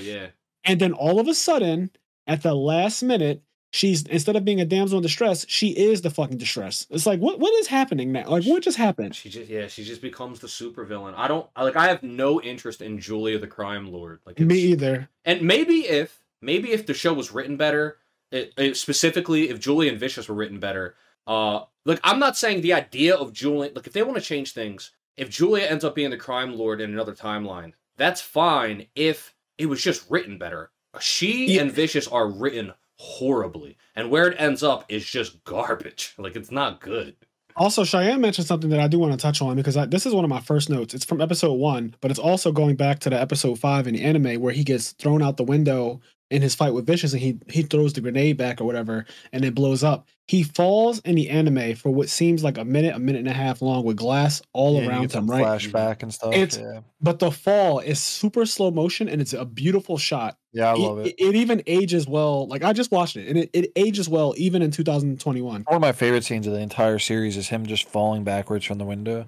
Yep. So what I want to say is, in episode 1 of the Netflix show, there's a scene at the very end where Katarina, when she gets killed, she gets shot out of her ship, and you see all the red eyes surrounding her, and it's a really beautiful shot in slow motion with a bunch of broken glass. It's literally what they should have done for the cathedral scene. It's her outside of the ship, surrounded by red eye, surrounded by glass, and she's all shot up, she's dead, and it's just a slow motion, and it lasts for a minute, and you're just staring at it, and it's beautiful though, because the red eye is like really shiny.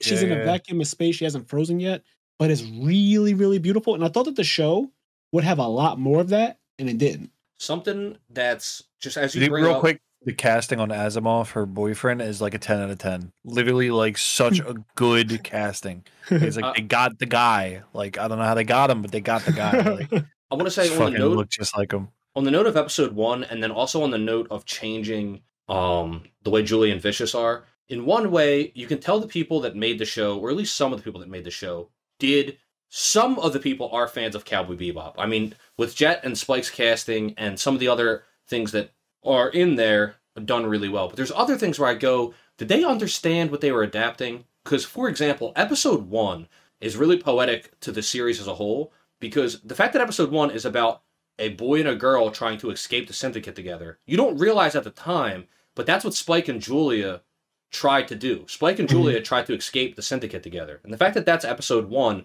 and Spike has like sympathy for this girl and, you know, that whole process, that's done really well in both the anime and the show. But as the show goes on, the complete like change and warping to Julia's character and Vicious's character, I feel like it taints like the poetry of episode 1 and episode 26 of the anime, where it's full circle, where the beginning and the end of the anime, once you get the full scope, you understand Spike's character and the relationship between Asimov and Katarina and Spike and Julia. Whereas the Netflix show kind of just like tears that apart and ruins it.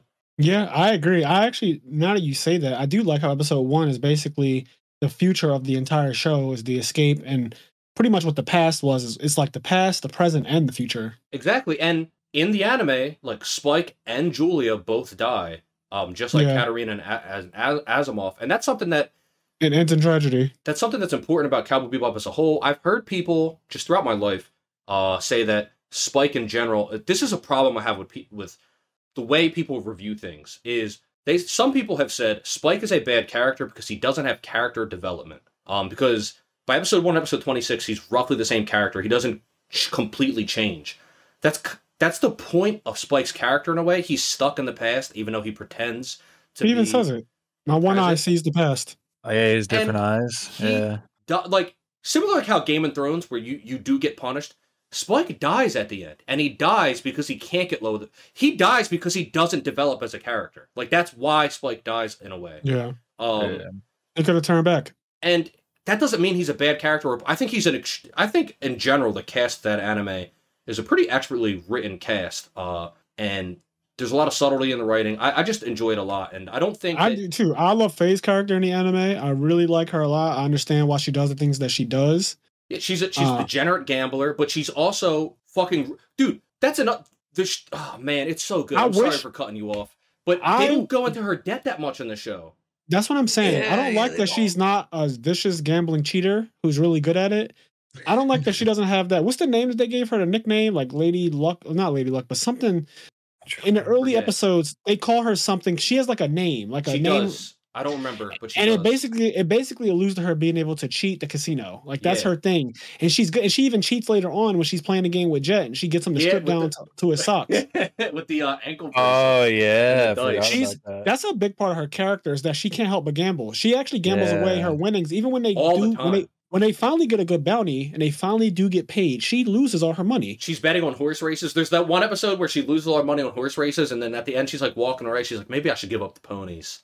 And like people with gambling problems, like that's what they go through. They're like, I gotta give the ponies up. Like, you don't get that from the Faye in the show at all. She's not really that same. That's why I said this is not Faye. The show doesn't have that. Once again, the dystopianness. It doesn't have that theme that money rules everything. Like look at the fact that she comes out of cryo. She did not ask to be in cryo sleep. She comes out of cryo sleep, and she has fucking 50 years of debt plus interest. They're like, you've got all this debt and 50 years of interest, blah, blah, blah. And it's like, what the why? Why do I have... Yeah. She has all this debt, and then, then she ends up with a con man, and then the con man ends up giving her more debt, and then she's kind of forced into this life of just gambling and being a con woman. Do you know another thing? I have to interject. Go ahead. In the anime, man, so talking about the episode where Radical Ed meets her dad, in that same episode, I believe, Faye runs into a classmate. Yes. Who's in a wheelchair, and she has a granddaughter. And when I tell you that is such a cool ass concept, that you've been frozen and you're still 20 years old, and you meet a high school classmate from beyond. I thought that was so fucking good. It's really sad. I think for a long time I didn't realize she's from Singapore, but you can tell from the video cameras and recordings and shit that she's actually from Singapore. Oh, from wow. There's I don't think I even realized that. I never picked. Yeah, there's little statues. Yeah, it's like how you know when the movie. Like I don't know if they've ever said when the movie takes place ever, but the reason I know, and I know this on my own because I'm a freak, is that in the Halloween parade, if you look really fucking closely in one of the scenes, you could see Cowboy Andy, and he's a samurai. So it takes place after he becomes a samurai. That's like episode 21 or something. And then Big Shots didn't get canceled yet. And the episode after Cowboy Andy, Brain Scratch, I think it gets canceled, I think. So it takes place between episodes like 22 and 23. That's like how you're supposed to know. Interesting. Yeah. Yeah, you are the first person that told, like, that's something I learned from you. I remember you telling me that years ago. Yeah, so you see Cowboy Andy as a samurai, and then Big Shots isn't canceled, and it gets canceled the episode after Cowboy Andy. So that's when it takes place. Cool. Stuff like that is so cool. I love it too. It's so fucking cool. I mean, they've probably said now when it takes place, but I know that's how you were originally supposed to know. Wow. Yeah. I don't know. Seeing Faye run into an old classmate who has a granddaughter, and Faye is just 20 years old, still extremely hot. And the woman even says, like, you look exactly the same, not a day's change, but I heard that ghosts do show up here. Yeah. I don't, just the writing on that. Faye's story as a whole is really good. I really enjoy how, like, you know, the tape shows up. And that's the thing. Faye's such a degenerate gambler that, because in the Netflix show, her sole focus is on the fact that she has amnesia. And that's a big part of her in the anime as well. But in the anime, she's such a degenerate gambler that when Jet tells her a package came for her, she fucking runs. She's like, I'm the fuck out of here. He said, I can't believe that a woman who does all this vicious shit to get things would run from something free. Yeah, she gets out of there. And he's like, this is free, and she's running from it. It ends up being not a VHS, a Betamax tape. I hear a lot of people say it's a VHS. It's not a VHS. No, it's a Betamax tape. Because they have that fucking nerd go, oh, well, this is Betamax. This is Betamax. Yeah. They have like a nerd rant about it. I love when it fucking freezes and Spike just fucking destroys the machine. He like kicks the keys out of the machine. He kicks it up and then Jet yells at him. He goes, what? My ship always works when I kick it. Like, yeah, like literally not even remotely close to kicking it in a useful way. He just crushes it with his foot. Just, and the guy's like, what the fuck? Yeah, I remember like I thought they did the videotape segment pretty good in the TV show, but in the anime, that's the song that plays. It's called like "Pitiful Faye" or something. I forget what the song's called. Like that's funny because I listen to the soundtrack all the time, and I'm really bad with song titles in general. I just know the song, but the music that they play during those flashback scenes, dude, I get like a little misty every time. Where it's like she's like, "Do your best, do your best." It is heavy on the heart. Don't quit, don't quit.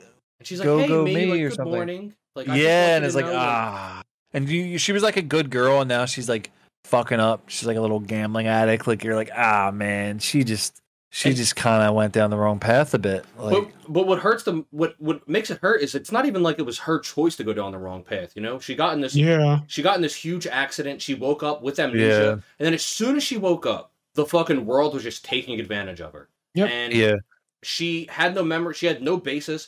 She's pretty sweet when she meets Whitney Haggis Matsumoto. Like she's actually kind of a sweet girl. Love, and that's the guy that teaches her how to be a con woman. Basically, like she becomes a con woman because of him. Yeah. My interpretation, maybe this is just me making a stretch, but my interpretation was like, she kind of got fucked up by the world when she woke up, but it was always that, you know, when like people go through like comas or whatever, they become like a different person. I always got that a little bit from it. But she's a different person because we are our childhoods. Like everything we are it's everything that has happened the day before is what makes us who we are today. So when you wake up 20 years old and you have no reference for the rest of your life, you just become what it is going forward. You know what I mean? Like those are new, impressionable experiences. Which is why I'm not mad at her being a lesbian in the show, because she could have been, because she doesn't know anything. It's like literally she's never had a sexual experience. She doesn't have any reference of sexual experiences. Yep. So when this woman comes on to her, it's like, well, I don't know. She even says that. She's like, I don't know. She's like, yeah, like you've never experienced anything as far as you know. So this is all new to you. And I think that's an interesting concept is like, you know, you're just experimenting like any human should be able to and figuring out who you are. And pretty much how everyone finds out. It's like, you know, something happens and you're put in an environment where like, oh, I like this or I don't. Yeah, she's for it. I'm not upset at her orientation at all. It is odd in terms of this has nothing to do with orientation because she can be a femme fatale while also still being a lesbian.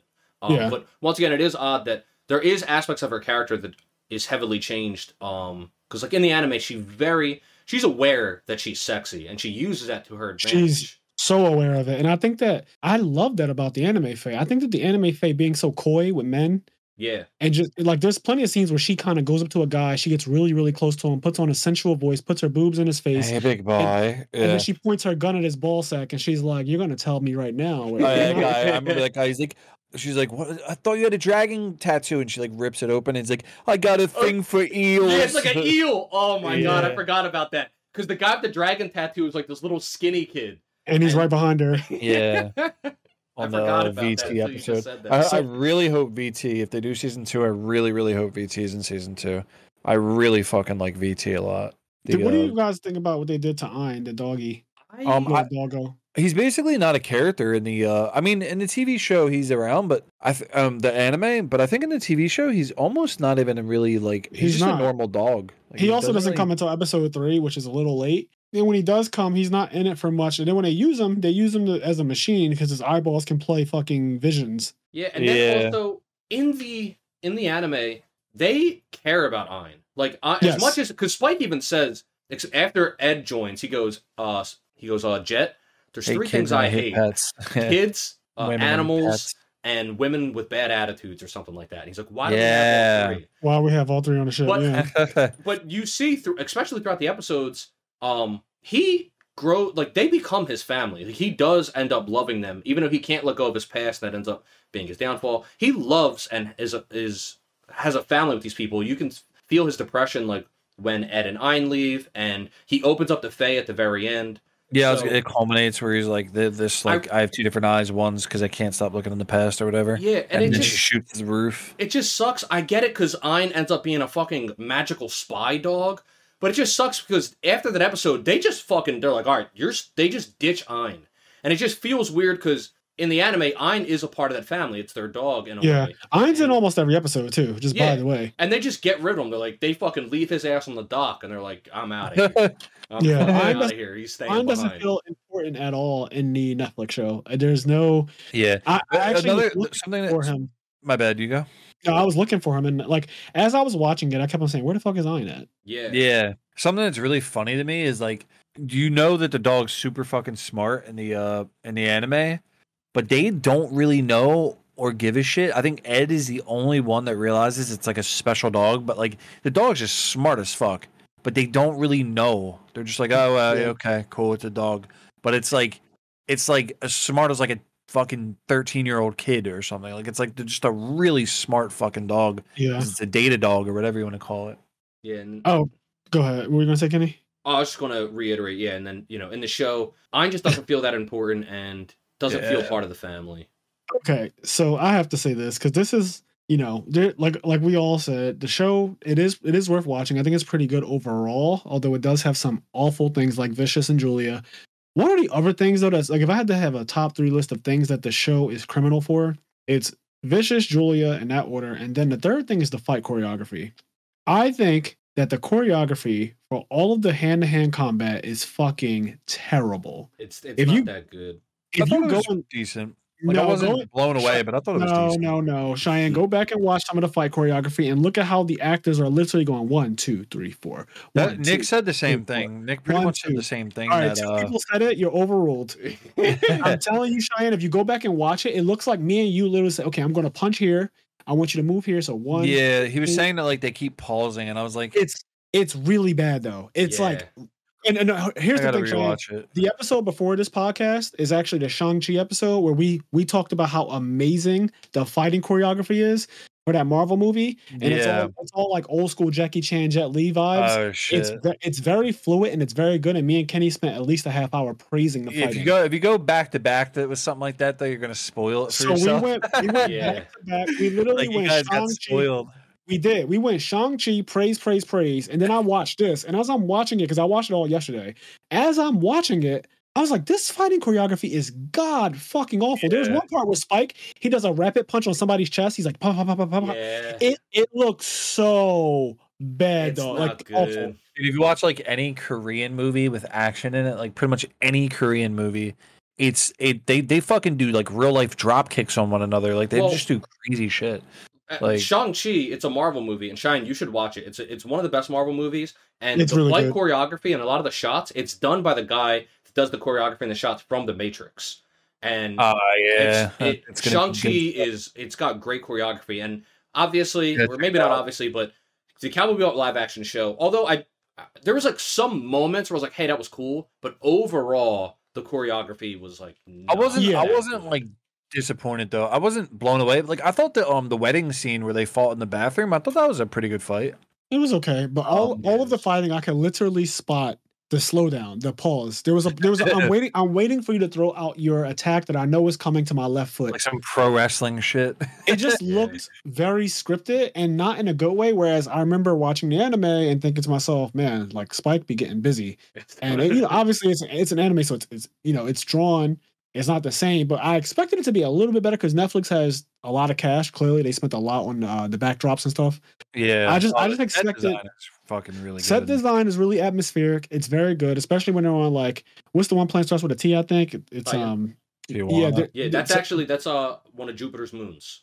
Yes, so I enjoy a lot of the atmospheric aspects of the show, how they adapted that, but every time there was an action sequence with multiple guys being fought, and not the shooting. The shooting is fine because it's just shooting.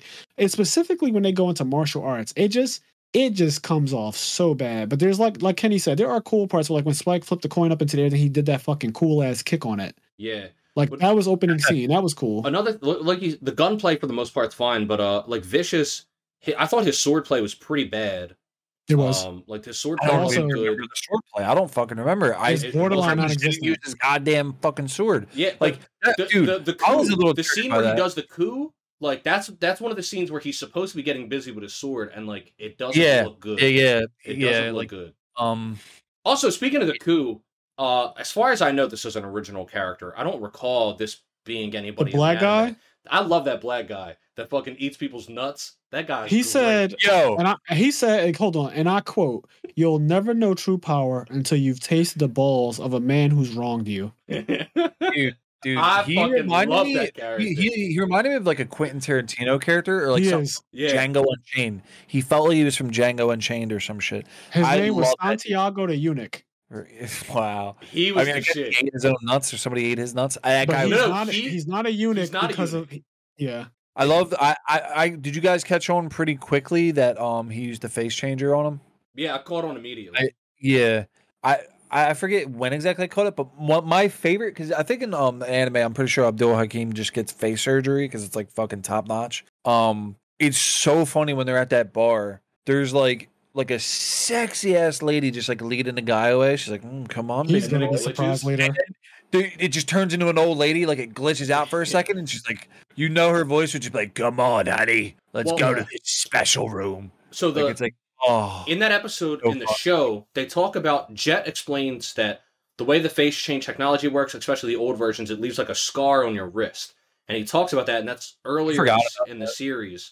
Yeah, I remember by the end when Vicious, when they play the coup scene, for a moment they show the hand of Santiago the Eunuch, and you can see the mark on his wrist. And as soon as I saw that, I was like, "Oh shit, that's Vicious."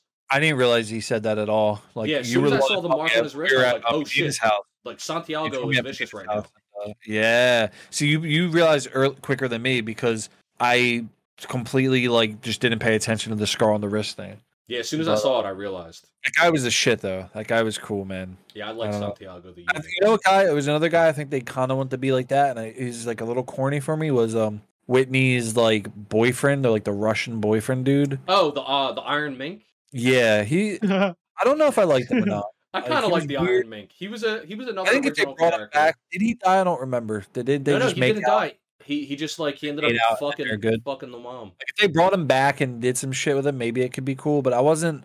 They did a pretty good job with their original characters. Like some of their original characters were pretty good. Yeah. The Iron Mink and Santiago were both good. I can't off the top of my head remember which other ones, but some of their adaptate, like Teddy the Bomber, I think they did terrible. Like Teddy was awful, but Iron Mink I thought was good. Some of their adaptations of characters were bad, which is in stark contrast to how good their adaptations are for fucking Jet, especially. But some of their Jet was like I don't like Jet nearly as much as I like Spike in the anime. I still love Jet, but like I like Jet. He's my favorite character in the TV show, like the live action. He's just so good, man. He's just so fucking good. Like he feels like every scene he's in. I really like the reveal of how they get how Faye gets the ship in the Netflix show. Like, because I was like, what the fuck is this ship? Why does she have this stupid ship? Like, what even is this? I like the way she gets her her fake mom ship, and it's actually the ship from the show. I thought that was really cool. I popped off. I was like, there it is, Nick. That's the ship. Because like Nick, because it was like under a cover too when they first reveal it. It's like under a big ass like blanket type of situation, and I said, oh, that's so cool. She's about to steal it. She's about to actually you know that like shit. I like movie theater shit when it's like the first time Iron Man walks out. It was like that for me. I was like, there it is. There's the you could say the Millennium Falcon, basically. Yeah, like dude, I popped off. I was like, oh my god. I thought that little thing was cool. Pretty much same when I was sick because I guess I was looking at it when I was watching the show. I was like, man, they really fucked her ship up. Like, because at first I just assumed, like, I was like, it's like, man, they adapted the Swordfish, which is the name of Spike's ship. They made the Swordfish looks great, and I was like, Faye's ship does not look right. And then when we finally got to that episode in the garage and Faye's ship actually showed up, I did pop off. I was like, oh shit! I think Faye's ship's called the Red Tail. I think it's like Red Tail or something like that. I know Jet's is Hammerhead. Yeah, it's Hammerhead, Swordfish, and Red Tail. I think Faye's is Red Tail. I'll look it up. So they're all fish names then. Yeah. I have a question. Yeah. Did the Swordfish in the Netflix show ever fire the blue laser? I don't think so. That's one thing. Art, straight up, let down, there was never a single ship fight. And I feel like there's more. I might be crazy, but I feel like there's more ship fights in the anime than there are hand-to-hand combat fights. I don't think there are. There's a lot of ship fights. There's a lot. There's a good amount of ship fights. Like the movie. Like it might be Star Fox. Like Cowboy Bebop could fuck with Fox McCloud. It's to the point where I noticed that they were absent from the Netflix show. Yeah, I don't think there was a single one, right? I don't think so. I think Kenny's right. And that was the there's just like the very first one isn't even really a ship fight, but when Asimov and Katarina get shot the fuck up, that's not really that's not really a ship fight. But other than that, I don't really think there's any ship combat. Yeah, like I'm not a big crazy like dogfighter guy, but you need at least one because like it's refreshing every once in a while. But I'm more of like a hand-to-hand combat guy. But it's also if you're trying to be true to Cowboy Bebop, the ship fights are a big part of Cowboy Bebop. It's a big part. There's a lot of ship fights. There's a lot of effort and emphasis even placed like on the animation and the detail of them like powering their ship up. Like when you see their fingers and they're like pressing the button, turning the keys.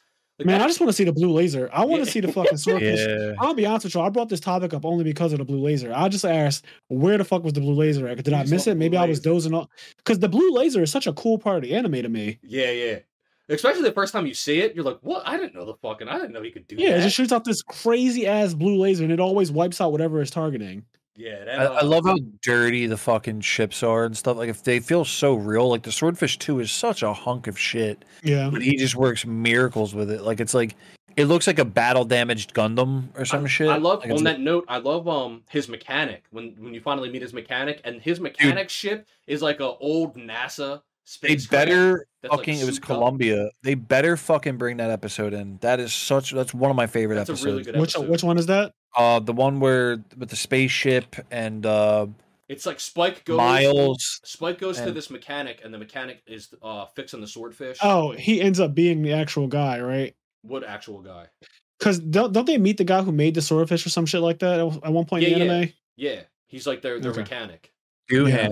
Doohan. And he's got like this kid with him. Yeah, the kid's name is Miles. I think you were right. Yeah, it's like his little like apprentice. He's like this really like plucky kid. And he's scared of flying. The kid's scared of flying. I do remember he's scared of flying. And there's a part where they end up flying. They're doing all the shit, and they end up crashing back down to Earth. And then as they're crashing back down, Spike just like lights a cigarette. He's like, if I die, I die. He just lights a cigarette again. I remember that. Whatever happens, happens. And whatever happens, happens. That's what I mean, man. A cigarette. I need him to smoke. I need more dog fights, and I need cigarette smoking.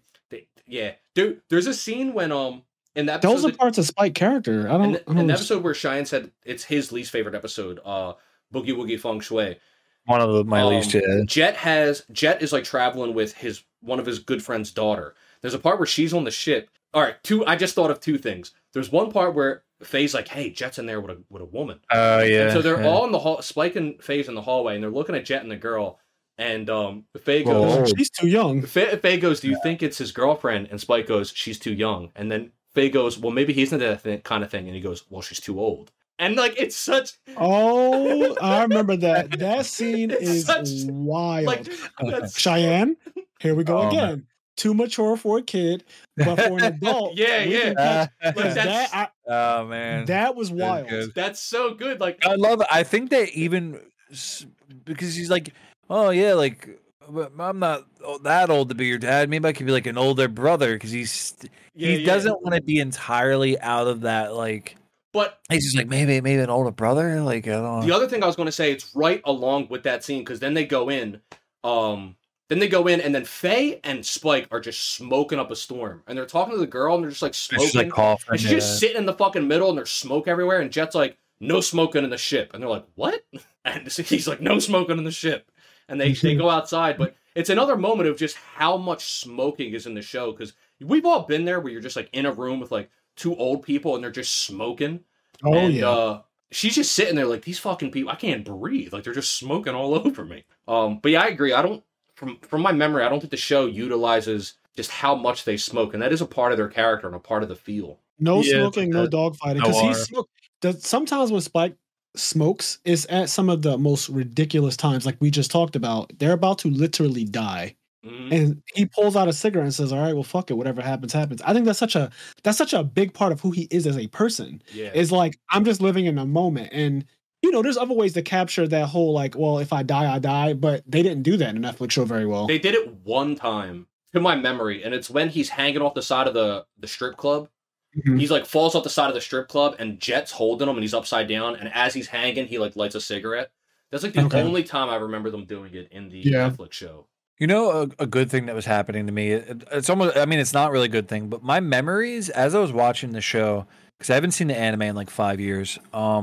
My memories of the anime and the TV show were merging together, and I was starting to have a hard time remembering what was original content and what wasn't at times. Like, I was like thinking like fuck, how did that happen in the anime? It took me a really long time to realize who Gren was. Like, I knew right away. The Gren, I did not know right away. It took me a while for me to realize that in the show that was Gren. I was like, because they said Gren, the name sounded familiar, and it took a while for me to go, oh, that's Gren. Like, it took me a while to realize who that was. But there were just slight twists on like backstories and things like that, and I was like, wait, is that the actual backstory or not? Like, it's hard to remember when you don't watch something in a long time. Like, I've seen Bebop a million times, but I just haven't seen it in like 5 years. So it's like and your memories fade a bit. I like with Death Note. I told Kenny like I'm not going to do the Death Note podcast until I like rewatch all. Yeah, of Death you'd Note have to because like I haven't Death Note in fucking so long. It's my favorite anime, but I couldn't tell you the exact sequencing of every little thing that happens. Tell you shit. Like I don't. It's dude. Like it's so I know detail heavy. It's a really. I know all of the events that happen in Death Note. If somebody gave me a piece of paper and said write down everything that happens, I could write them. I just don't know the chronology of it, and that's so important though. Yeah. And so I don't want to like ruin it. But okay, as far as this is my last time speaking on a smoking thing, but there are two really good times I think the Netflix show could have made Spike smoke. One of them would have been in the episode when they go into the guy's ship and he has a booby trap. Yeah. And when Spike kicks Jet's foot off of it and puts his own foot on it, and Jet like starts to leave, and he says like, "Bring me that cup of noodles. I'm hungry." It would have been cool as shit if Spike would have reached in his back pocket, pulled out a cigarette, and started smoking with his hand. Perfect moment. Oh, tell me that wouldn't look sick, dog. Because 1,000,000%. If that was an episode in the anime, he would have like before he even said anything to Jet, he would have already been taking a cigarette out. He would have been taking a cigarette out, and he'd be like, bring me some cup noodles. And then he would have been taking a drag, and he would have been waiting with his foot on the button. Yep, 1,000,000%. The second time that they could have used smoking that I think would have been really cool is after he got his ass beat by Mad Perot. When he's all fucked up in the ship and his arm is really like bloody and everything, and he's like getting his shit together for the next like fight. He's grabbing knives. He's like, oh, it's a blade of armor and all that. He could have been smoking really crazy right there, like a cigarette in his mouth, and he's putting knives and shit in his coat and all types of like preparing himself for this fight. Like, oh, but they can't get past knives, but he's smoking too. That would have been a really good time for him to smoke because he always smokes after he gets his ass beat in the anime. Yes, he does. Whenever he's injured, he smokes. On that note, I did like that scene. I know some people didn't like; they thought it was cringy. But when Jet was making them sing the plan, I liked that scene. I loved it. I actually loved it. Scene.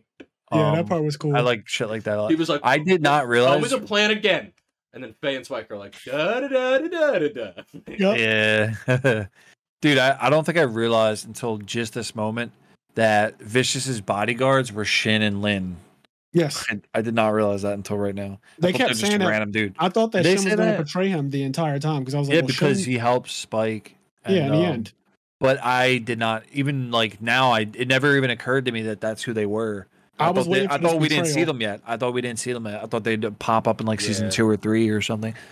Yeah, that's a bit of a bummer though because I didn't want that to be them. They're pretty like nothing. I mean, they're not really anything in the anime either, but. But the thing is, in the Netflix show, they feel like nameless characters, whereas at least in the anime, although they're not there much and they don't have much, they end up with a name. Important. They do something like, and there's a familiarity between Spike and Shin blatantly. Yes. He thinks it's someone else. He thinks it's the brother, and he's like, "Oh, it's Shin." He thought it was like Lin or something like that. Because they're twins. They're just like bros, though. Like you can tell, like they have like a close bond. And so I like that there's just a familiarity there, and it's not really there in the Netflix show at all. So the whole time I kept waiting for this betrayal from Shin, and it just kind of didn't really pay off. I think as far as I know, it's the last episode. Yeah, it's the last episode. But when Spike is storming the Syndicate. And he opens up the elevator, Shin comes out and like points the gun at him, and then he sees it's Spike, and then he immediately gets behind Spike and starts shooting Syndicate members. Like he immediately is like on Spike's side. And he also dies for Spike too. And what's interesting is that he dies for Spike, and his brother died for Vicious.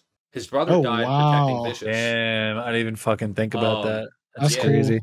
So, because Gren, if I remember correctly, Gren goes to kill Vicious, and Lin jumps. Oh yeah, that's right. Yeah. Lin jumps in the way and dies for Vicious, and then Shin ends up dying for Spike. You know what else is crazy? There's a lot of poetry in Cowboy. I never thought of that ever. There was a part in the Netflix show where blatantly Spike is walking with Kimmy in his arms, and a guy slides out of one of the pews and pulls a gun out, and Spike just turns around. And Jet is right there, and the guy shoots Spike in the fucking back, like in the shoulder, while he's holding Kimmy.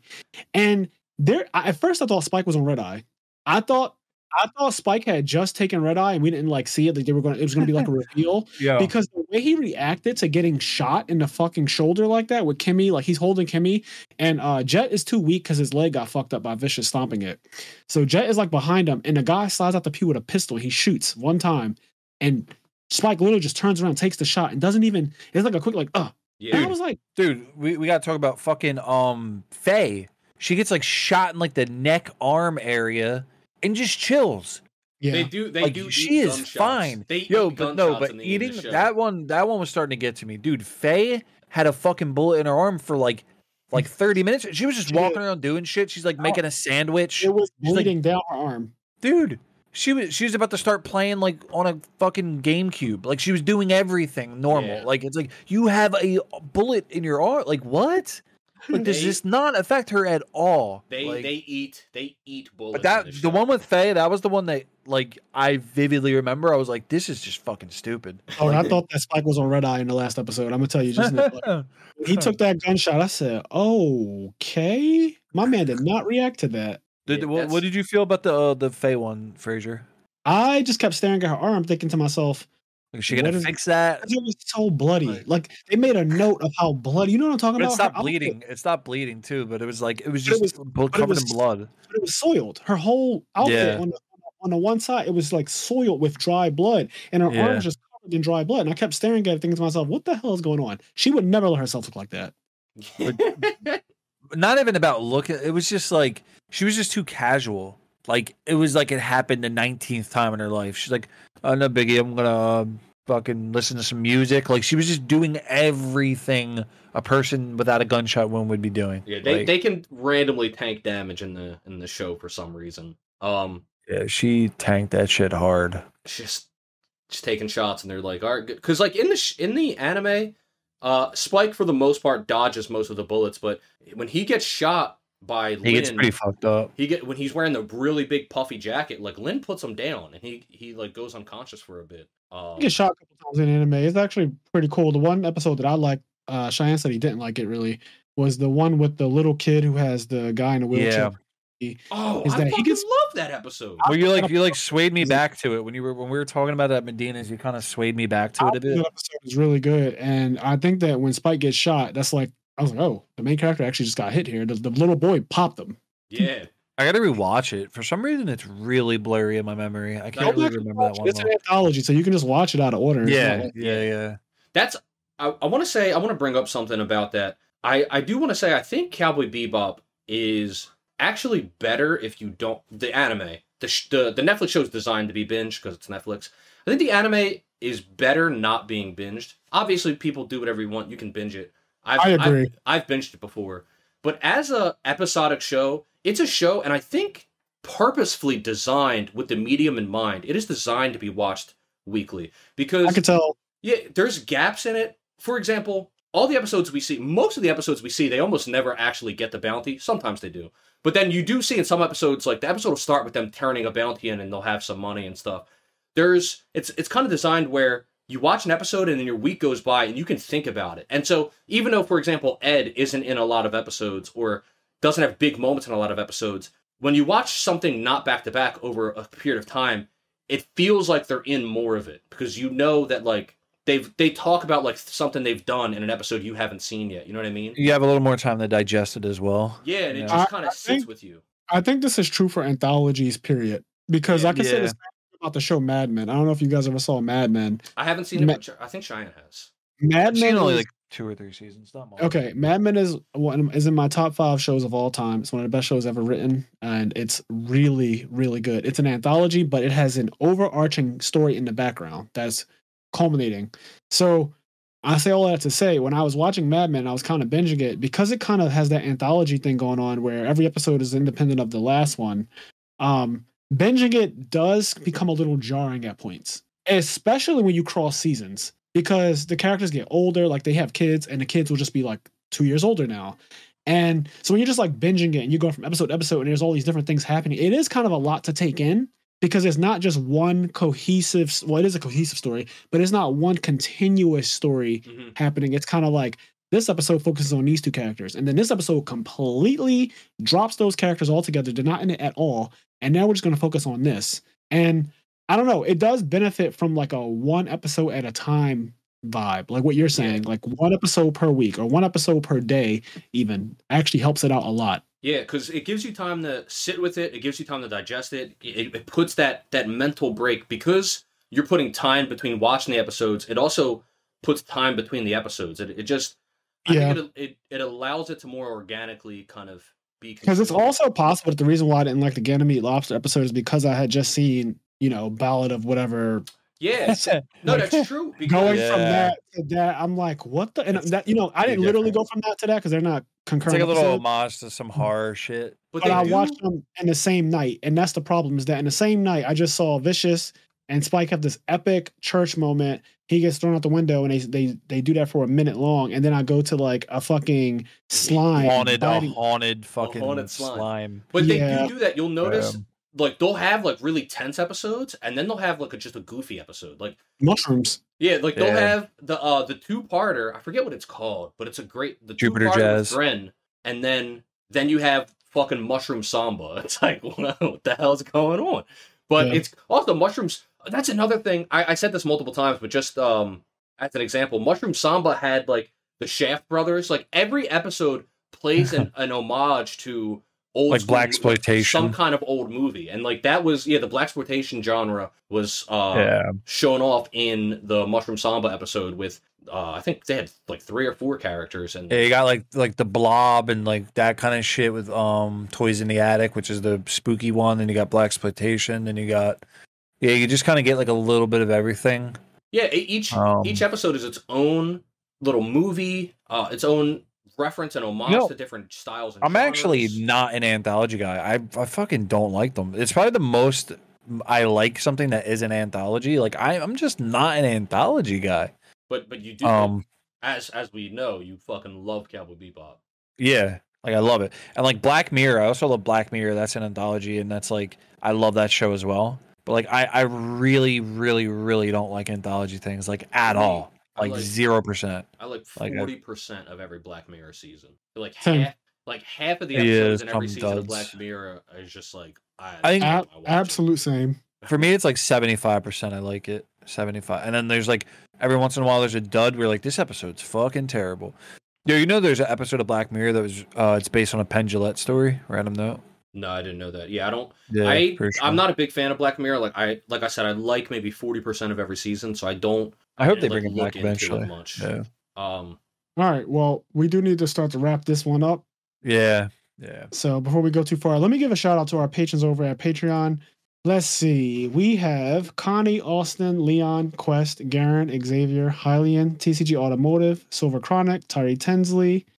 We have Dimitri Barnes, Alexander Brissett, Vinny Casello, Dominic Roberts, Giovanni Avelos, Game Freak Yoshi, and Alex Flamer. Thank you guys so much for supporting us over at Patreon. We have exclusive content. We will be dropping an exclusive episode Patreon only next week before the Christmas break, because we'll be taking a little bit of a break around Christmas time. So yeah, we'll be dropping an exclusive Patreon only episode next week, as well as our typical 2 episodes per week going into that. And we will do an episode on the really hot show that I hear everyone talking about for League of Legends. Yeah, Arcane. Yep. I'm on Arcane. I'm on like episode 4 or 5 of that. Yeah, so I'm gonna binge that at some point, and that's going to be one of the episodes. And then someone asked us to do something cool that I really liked in the Discord. In the IMNerd Discord, someone mentioned that we should do a year-end wrap-up that just talks an episode of the podcast where we just talk about literally all the things that came out in 2021 that are nerd related that we really enjoyed or really liked. Yeah, that'd be cool. We can also, I think it'd be cool to also reflect. We could also talk about all the episodes we did and some of our guests, like talk about our guests that we had on. Like literally a year-end wrap-up of everything that, that sounds absolutely. Yeah, we'll pull up like our list on Spotify or whatever and just look at all. And just go episodes. through. Yeah, that'll be fun. That'll be fun. Off the top of my head, I'm sure there's some episodes that I forget that we did. I know, like the first 100%. 3... Gotta be. There's fucking gotta be. Yeah, you mean guys have like 100 episodes already. This is like episode 37. This is episode 37 you guys right are now. on like fucking however many episodes. I got 1 episode of my podcast and I took a 6-month break. Like I got 1 episode. You guys have like 97 in a period of like 3 weeks. Yeah, this is like, literally episode 37 that we're recording right now. Insane, man. Yeah, we started 4 months ago. Yeah, 5 months ago now. 5 months ago. Yep. I was almost telling Kenny, I was like, you guys gotta slow it down and get a little something going. Like, what's happening here? You have too many. Like, we also skipped a month. We skipped October. Yeah, because Fraser was in the hospital. We literally, technically, this is only 4 months of episodes. Jesus, dude. Yeah, you guys have a lot of Patreons. I noticed the last one you said was Flamers. Alex Flamers. I used to go to school with him. He's the newest weird patron. That you guys know him. I always forget that you guys know him from like Yu-Gi-Oh! Also, Flamer, you have a listener letter. We did not forget about you. We'll read it on the next one when we don't have a guest. But when we have a guest, we never read the listener letters because it's just not enough time in the episode to get them through.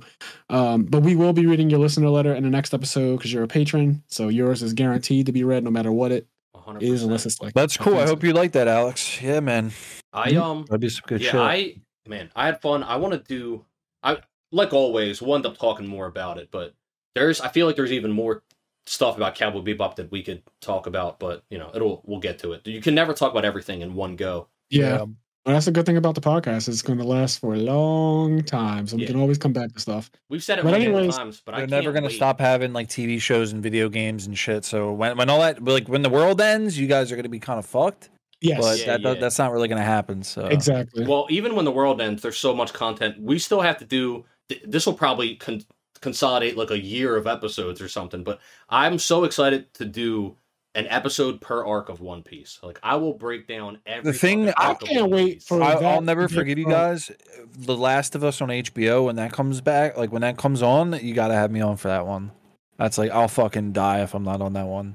I don't know. Is that a show coming out? Yeah, it's gonna come out on HBO. The Last of Us is a game, but they're making. No, I know it's a really renowned game. I didn't know that it was gonna be a show. Yeah, HBO and like starring Pedro Pascal and shit. So well, yeah, we'll definitely bring you on since you seem to be enthusiastic about that, dude. I wish I could have got a little more today on the Bebop one, but you guys kind of had your flow going. I didn't know how to get in too much. You just jump in. But you just push. I know, but I didn't want to. I don't know. I gotta do that. I'll get better with that. You jumped in plenty of times if you asked. Really? Me. I feel like I was quiet. Wait till you hear this episode back. You listen to this episode after I'm done posting it. You hear how much you talk. All right, that makes me happy. Because I felt like I was just kind of quiet. I was just kind of like. In the beginning, you were definitely timid. You timid almost. Yeah. It took you some time to warm up in the beginning. Like first 30 minutes, I would say that you were timid. But this is 2 hours and 11 minutes. All right, good shit. You started off a little camera shy. I'm a good boy then. You woke up, but I think that it's a good balance between like obviously letting other people speak. Yeah, exactly. And then jumping in when you have a point and then holding on to your point. So you did a good job. No worries. That's good. All right. Well, thank you for coming on the show, Cheyenne / Majora. Follow me at Majora Plays Games on Twitch. I don't really stream much, but Majora Plays Games at Twitch. That's where you can follow me at. Hey. And you can also follow Kenny / Anthony's Twitch channel as well, Critical Hit Plus. And then I don't know if you guys ever heard of it, but you can also follow the IMNerd podcast. I work on it pretty hard. We put out 2 episodes a week. I don't know, name the YouTube, dude. Maybe fucking YouTube, Spotify, Google, Apple, OnlyFans. We're going to start OnlyFans soon. It's going to be pictures of me and Kenny's feet. Yeah. And we're going to toe wrestle. And it's going to be called Oreo feet. Oh, a little interracial Oreo feet going on. All right, it's going to be like my foot in the middle, and then like Fraser's feet sandwiching it. All right. On that note, as always, say, do what makes you happy. Goodbye, guys. See you, Space Cowboy. Goodbye, Space Cowboy.